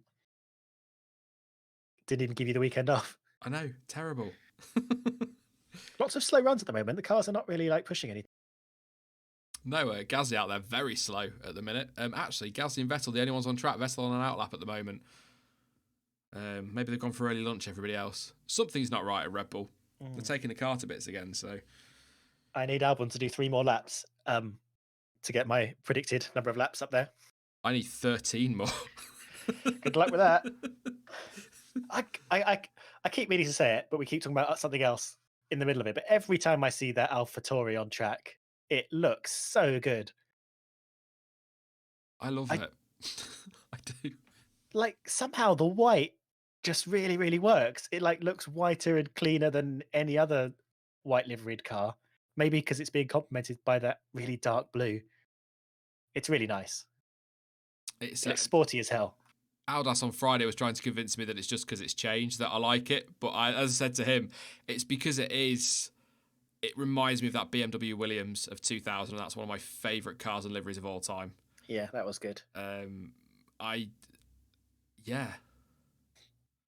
used to be a fanboy alert. I used to be a member of the Jensen Button fan club. Remember when they were a thing? Heady days. And I got it for my birthday from my parents. It's like all I wanted was to be a member of the Jensen Button fan club. And I got you got a little model of his Williams in the post. When people used to post things as well. Here goes Boomer. So that first generation of the Williams BMW livery. Yeah. 2001. Oh, that's what the AlphaTauri reminds me of. Loved that. And still it is a gorgeous looking car. And when the Sauber went to BMW, it wasn't quite as good. No. Livery wise. No. It was more white than anything else, wasn't it? As I recall. It's hard to sometimes it's hard to pin down what makes a livery great. I was going to say earlier, we are spoiled in terms of liveries and getting some changes year on year. Because if you're like a football person, the kit's basically the same year on year. They do like little changes to like the lapels and stuff, but apart from that, you're not gonna see some big sweeping color changes, are you? No, yeah, like with the football kits, when like maybe if they had a button the year before, that button's not there, or it's half a millimeter lower, and then they can charge you 80 quid for it. Yeah, basically claim it's new. Or they'll give you an away kit that's a little bit exciting. Yeah. But it's basically like supporting Ferrari, right? You're going to get a red one. You know what you get with Ferrari. Every now, like once in a lifetime, they'll bring out a white engine cover, and then that's it. Yeah, it's very much like this year's Ferrari is a bit like Manchester United trying to convince you they've changed their kit because the red's a little bit deeper than it was the year before. There's not much change there. I am glad that the Mission Winnow stuff, though, is in the blacky, slatey grey colour rather than white. As they try and convince you that they're not Marlboro. Yeah. It totally Honest. is. Actually, there was some news around Ferrari about there was some talk they might get their cars taken off them because of a legal dispute over the Mission Winnow stuff, but that didn't happen. It's all fine. They still have their car. Obviously, because they're on track. But I think it was something to do with the theatre where they weren't supposed to have any kind of tobacco related branding, and their argument was that Mission Winnow was. which it is, but it's not. So some talk they get their cars taken off them in a legal dispute. Classic F1 loophole. To be fair, unless you know, you're not going to look at Mission Winnow and think, Marlboro cigarettes. No. In fact, all the talk about it being a subversive Marlboro branding has probably done most of the work for them. But I do find the chevron on the front of the hat interesting. Yes. just putting that out there. Marlboro tinfoil hat time. But yeah. Was it? It might have been you last week. It could have been John T when we were talking about liveries and whatnot, and how actually cigarette packets don't even have liveries anymore, do they? No. Yeah, if Ferrari really wanted to, they'd go with a dark grey and just a massive picture of a diseased lung. Yeah. Slapped on the side. Oh, that would be that would go down really well, wouldn't it? With the proper EU thing on the side, smoking kills. Yeah. And just Marlboro in like really tiny writing along top. Let's move on. Thank you very much to Oz for your contribution, mate, over on PayPal. Says, hot take, Ferrari will not make Q3 in Melbourne. Ooh. I mean, maybe one of them won't, because we know what Ferrari are like with some of their cores sometimes. Who said that? Oz. Oz for a contribution. Andre, I think. Yeah, on PayPal. Well, Oz. I think that's more pessimistic than where I am right now. Picking up on what we sort of said at the beginning of the stream, I think Ferrari is just playing, not sandbagging, but just getting on with the program they've designed rather than trying to push for lap times. Although they're having a really good run this morning, only in fourth, but 71 laps is pretty good. I think even I can only see the worst case scenario for Ferrari is they arrive in Australia as the third fastest. I know they have their moments, bless them, but I can't even see Ferrari getting it so wrong that they end up somewhere in the midfield. And that's the snippet, by the way, of the stream that Ferrari fans are going to be throwing at me in 6 months' time when Ferrari are 8th fastest. Look what you did. But yeah, I surely third at worst for Ferrari. And like you, I don't buy into half of what they're saying. What do you, as sort of the side of that, what do you make of the fact that Mercedes appear to have like completely shown their hand this time, whereas last year, maybe less so, let's say? Well, it's like Annette said earlier, a confident Mercedes is scarier than a sandbagging Mercedes. But I was really surprised last week because they were consistently either topping the timesheets or were somewhere near the top. And we're not used to seeing that from Mercedes in testing, are we? It's normally they're sort of 5th, 6th, 7th, and talking about how they're third fastest at best. And Helmut Marko goes and confirms that, and then they lock out the front row in Australia. So yeah. I think they're a confident team this year. I hope they're not sandbagging and that those times were sandbagging times, because I think if so, then just give them the trophy now. Because it's kind of, but I'm very surprised is probably the best way to sum it up. Very, very surprised, because I thought we were going to be sat here for 2 weeks talking about how, just ignore what Mercedes are doing, they're sandbagging, whereas now we're like, ooh, that's quicker than we were expecting. And then you've got the DAS system, or yeah, it will be DAS system, yeah, because it's dual axis steering, isn't it? So yeah. DAS system. DAS system. DAS is good, as everyone is saying. That was an accent. Yeah, I think surprised. Scared as well. I have to be honest. A little bit from a neutral championship perspective, concerned. And I think if we're talking, if they're confident going into Australia and they're as strong as they are confident, I think you're looking at number 7 for Hamilton and 7 in a row for Merck. But to be honest, I kind of thought that anyway before testing. So yeah, I think we all assumed it. I mean, we're dying to be surprised. Oh, of course, yeah. I know. Well, Red Bull have had a tricky morning today, but all the talk of last week was of Red Bull making a leap forward, being at minimum solidly second, showing a lot of their hand this week. And we haven't been able to see that yet. Maybe this afternoon you'll see more of it with Dan.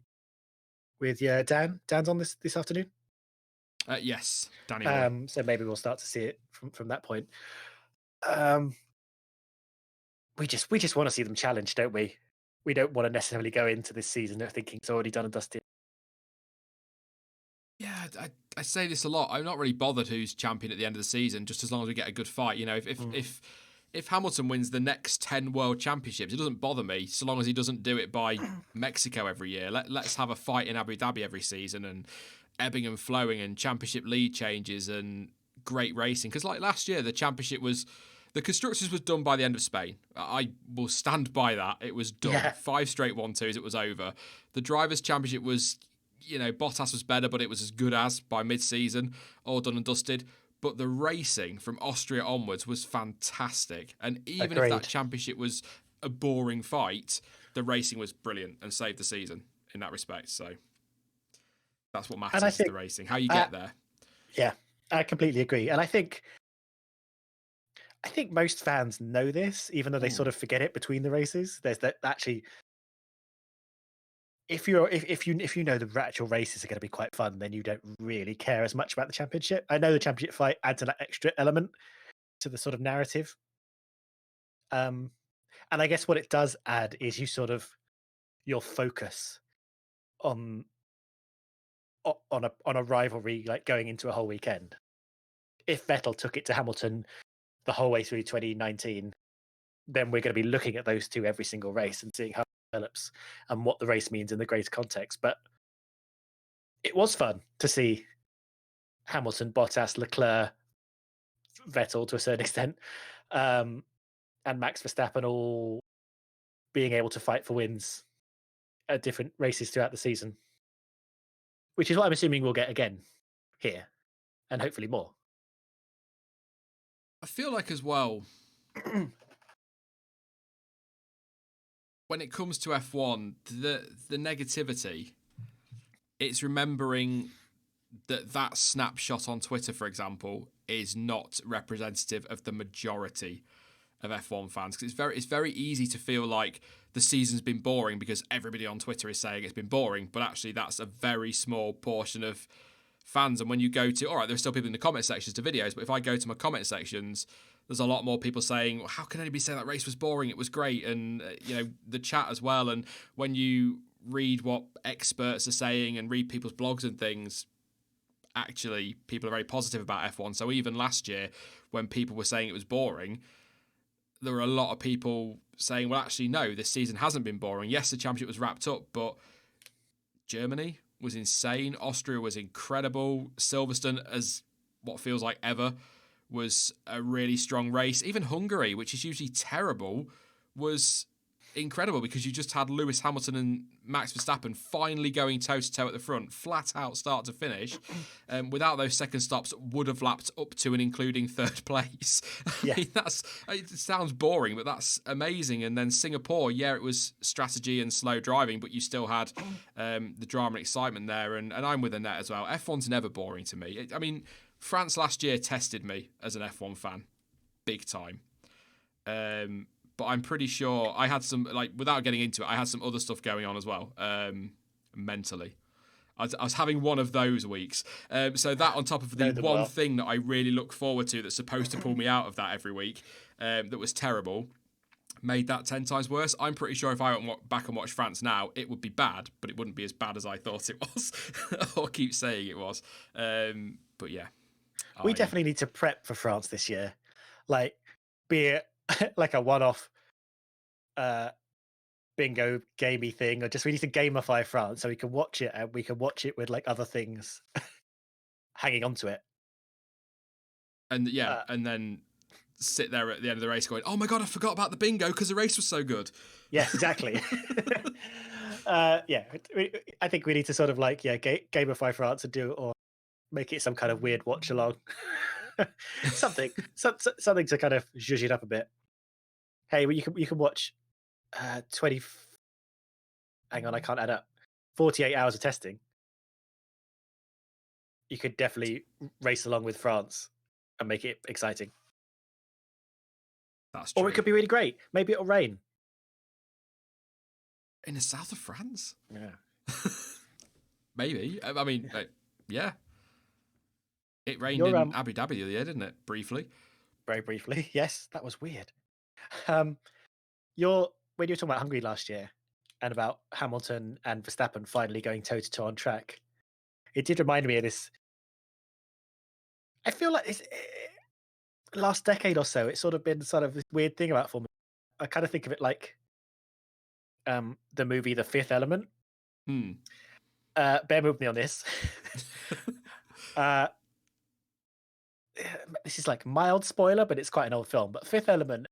The fun fact about The Fifth Element is that the main hero Bruce Willis and the main villain Gary Oldman never meet in the whole film, and you probably don't even notice it when you're watching it, but because their storylines kind of like twist in and out of each other, but they never actually meet each other or are in the same scene.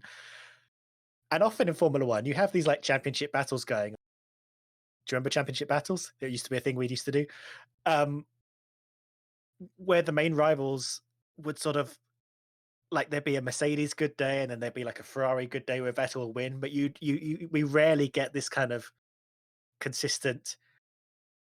I'm just picking Hamilton and Vettel really, but those two drivers fighting each other on track every single race. You sort of have these like one-off. It's like, oh, we're finally seeing them together on track, whereas they've sort of been rivals in the points, but it's sort of like swung one way or another race on race. I don't know if you sort of feel that. I've never seen The Fifth Element. Well, it's a great film. Multipass, yes. I'll add it to the list. Yeah. It's a long list. Album's But on track, we by the do way. get this kind of like, oh, finally we're seeing these two people together on track, even though they're like the two biggest people in the sport Yeah. that should be fighting quite regularly. That's what I kind of hope from this year, and from 2021 is that we do get Hamilton, Verstappen, and I always struggle here with Ferrari, Vettel or Leclerc, three-way fight. I mean, don't get me wrong, we're like a six-way fight for the title, but you know, Hamilton, Verstappen, and a Ferrari fighting for the title would be pretty special. I'm trying to think when the last proper title battle was. Really, 2016. Yeah, well, Like down to the wire sort of thing. It was definitely 2016. oh But yeah, I mean, that felt like a fight because the 2017, 2018 felt like a fight until mid-season, and then it all just went very quiet. we did lose. I didn't think I'd say this, but we did lose quite a lot from Rosberg retiring. Hmm. That would have been a great narrative for 17, wouldn't it?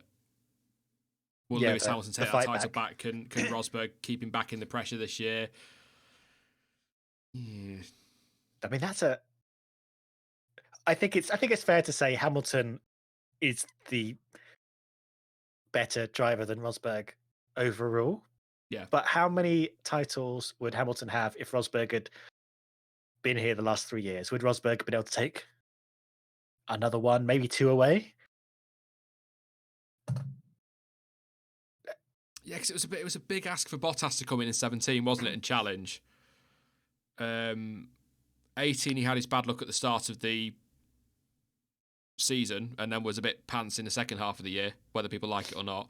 And then last year he had an amazing start again and kind of dropped off a little bit, didn't he? Around Germany, he crashed out and had some other issues as well at some races around there. I think contact with Leclerc in Hungary, which cost him. So a bit of a rough mid-season, but then had a pretty decent second half of the year, probably his best second half of the year for a long time. He needs to sustain a challenge this year, I feel, but He's a good driver. Oh yeah, definitely. And I think the thing is with Bottas versus Rosberg is Rosberg wasn't a number two driver and wasn't bought in to be a number two driver, whereas Bottas is very much there to help bring the points home for the constructors. And I think that's ripped into Bottas's.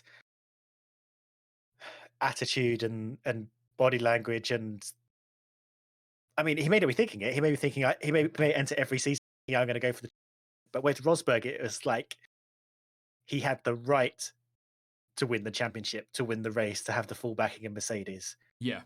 He was absolutely fighting Hamilton for it, no doubt about it. There were no questions. Whereas Bottas is like, "Ooh, if I'm lucky, if things go my way, maybe Mercedes will consider that I might be able to win a race." That it feels like a completely different attitude. Yeah. So, for example, Russia 2018. If that order had gone to Rosberg, there's no way he's jumping out of the way. Yeah, exactly. Yeah, no doubt. No way. And I know in that situation that we're saying this with hindsight, because at the time Vettel was threatening Hamilton on track and Mercedes had to act to get Hamilton past Bottas. But with hindsight, they didn't need to do that, did they? Like if you just look at the end of the season and the gap that Hamilton had in the championship, you look back and go, "Oh, that was a bit unnecessary." But at the time, if Hamilton lost the championship by 6 points, it would have looked like a stupid thing not to do, wouldn't it? Really. Yeah. So. I don't know about team orders. That's maybe a debate for tomorrow. There's only got 15 minutes to go. That is true.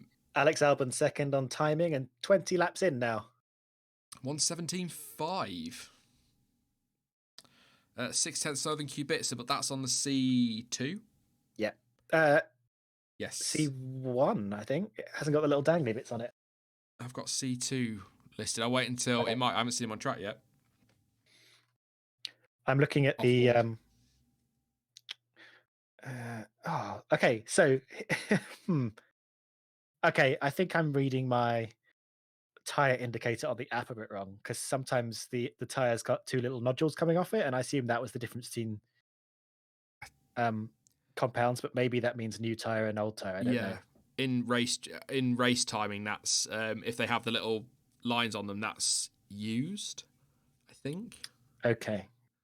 Yeah, because I'm seeing medium tires in two different versions, and we're all learning here. Another purple for I was going to say another purple for Kubica, but he's not even racing, so my timing screen's going wild over here. Have they fixed it? Because I think last week, first or second day, Latifi was listed as 65535 dash. That's what I was calling him all day. That's his nickname for this year. 65535 dash. Oh, Hamilton trying to overtake. We've got a race on. Hamilton versus Gasly. I don't think we're saying that too much this year. Although Brazil last year, you never know. Mm-hmm. Oh God, he owes him one. That was the saddest moment of the whole season. Albon getting knocked out by Hamilton. Yeah, in Brazil. It was, but it was my favourite watch along of the year, because I sat there and we'd already got excited about the Ferraris and I was already jumping around like a really bad crofty, and then Albon got hit by Hamilton and I went mad, and then the penny dropped out of absolutely nowhere and I just screamed, "Gasly's bloody second!" Yeah. So it's kind of like, no Albon, but hang on a minute, we've got, with respect to Alex Albon, probably an even better story here, in that Pierre Gasly couldn't score a podium in a Red Bull, but he can do it in a Toro Rosso. Yeah, story of both Toro Rosso drivers. Yeah, of both Red Bull / Toro Rosso drivers. Interestingly, sorry, I'm saying this as if it's happening live. I thought the most interesting thing that then happened after that was that Gasly out-dragged Hamilton to the line to finish second on track, even though Hamilton did eventually get a penalty. Hamilton couldn't take him on the finish straight. There was some talk that Hamilton had damage, but I didn't think that would make a difference in a straight line. So whether people say Hamilton had damage and so maybe didn't get as good an exit from the final corner, maybe. But could you, if I went back 3 years in my TARDIS, which I'm borrowing from the doctor, and I said, "Hey Stuart, one day that Honda's going to outdrag a Mercedes," how hard would you have laughed? Well, yeah. So whether it's damage to that Merc or not, whatever excuse people want to make, that is still one hell of a turnaround for Honda. I love that we're living in a time now where you don't even have to think about Honda as like the other engine. They're just fully in there. And actually Renault are the most problematic engine people at the moment, aren't they? Yeah, they've got the power though, haven't they? So we've got like four power unit manufacturers that can deliver on power, which is handy for a power unit manufacturer. First Which thing, tick. if it is, isn't it? We think about that, but I think if Renault can sort out their reliability, that's, especially with the power units not changing for next year, that's the power units all sorted, isn't it?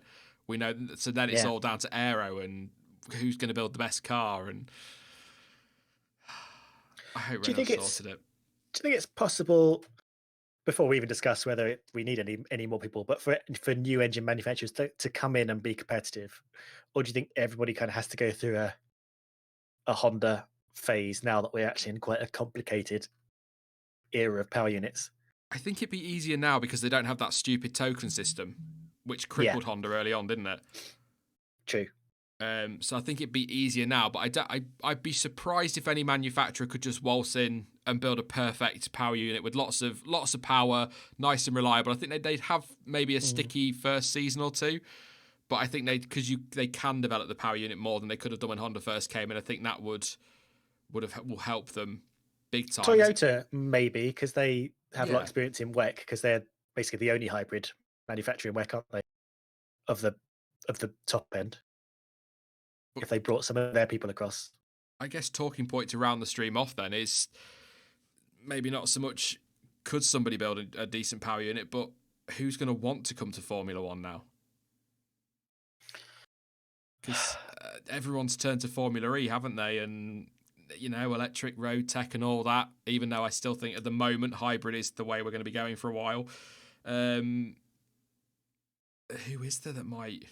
Maybe, like I say, maybe Toyota, because they're already doing the hybrid engine thing. But then, if they're already doing that, do they need to come to Formula One? I mean, no. I think they're making a massive statement in endurance racing, aren't they? And it's a big risk to try and do that again in Formula One without dampening what you're already doing. Although Toyota are doing it against absolutely no competition in that particular category, because they're the only ones in a sort of hybrid class. That was the thing with Alonso, wasn't it? When he was like, oh yeah, we fought really hard and we won. It's like, well, provided that thing was reliable, you kind of won anyway, mate. One of you was winning. I think we're about to move into quite a long period of like hybrid engines across motorsport. I think that's almost inevitable. So I think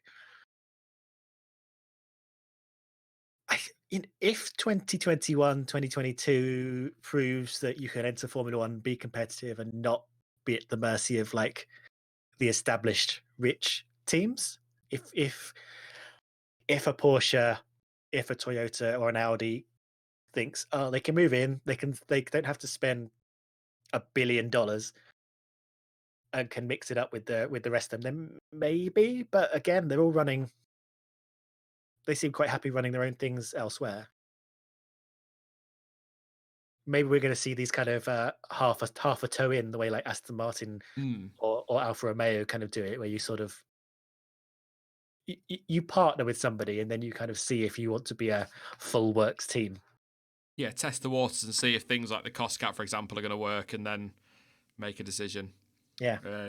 Would like to just point out Alex Albon's on 26 laps with 6 minutes to go. That shot up quick. Yeah. So, I was feeling pretty smug, but I think you could end up being bang on, to be honest. Oh, I don't know. Right, Albon, come on, 2 more and then in. But I'll very quickly, before we carry on, just for the final time, 6 minutes to go. Kubica fastest 16.9, Albon 17.5, 26 laps, 50 for Kubica. Hamilton 84 laps, 117.5. He's just been off at the final chicane-ish. Again, the exit of that corner before. 17.7 for Gasly, 22 laps. Stroll, 17.7, 36 laps. Vettel, 18.1, 79 laps. Ricciardo, 18.2, 53 laps. Sainz, 18.2, 46 laps. Latifi, 18.3, 48 laps. And Grosjean, 18.6, 39 laps. If you're coming back this afternoon, everybody is changing their driver except for Haas, who are sticking with Rogro all day, which will please Dan. He'll be very happy this afternoon, I'm sure. But yes, I don't know. I'm trying to think of manufacturers that might come in, but I think you might be on something there with like the Aston Martin situation, just testing the waters and seeing how they feel about maybe a 2023. Because wasn't wasn't there some talk from Christian Horner that they were on about, because they were talking about changing the engine regulations for 21 originally, and then originally that got pushed back to 24? Yeah, originally, like these 2021 talks have been going on years. I've never seen a regulation change have so much lead up. But I think part of that was because they were bringing all these manufacturers into the talks, weren't they? They had like Porsche and Audi and people like that were at the table as they were talking about what they wanted to do, what they should do, what would encourage them to come and join them, and ultimately everybody decided that they didn't want to be part of this, and so F1 was able to sort of relax a little bit. And it's a lot cheaper to not make any major upgrades. So I think, was it I think 24. I think you're right. 24 is when the next sort of fiddle might be, depending on how things are going. I think that's it, isn't it? If it's not worked, because there's all this. My concern is all this hype around 2021. We're all setting our expectations too high, and we're going to end up disappointed. Whereas if they'd have maybe kept them a bit quieter, it would have been a nice surprise. But I guess if it all works fine, then maybe this whole talk of 2024 changes might disappear and fade away.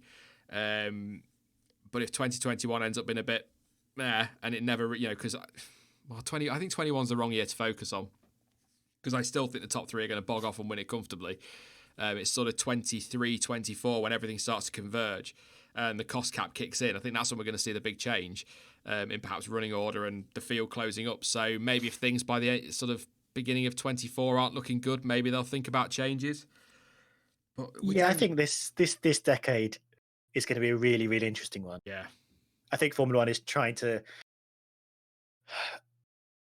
create foundations to give itself longevity, to make it continue to be a viable and interesting sport, both for the audiences and to attract people to continue working in it, whether it's new engine manufacturers or just brand new teams from the ground up.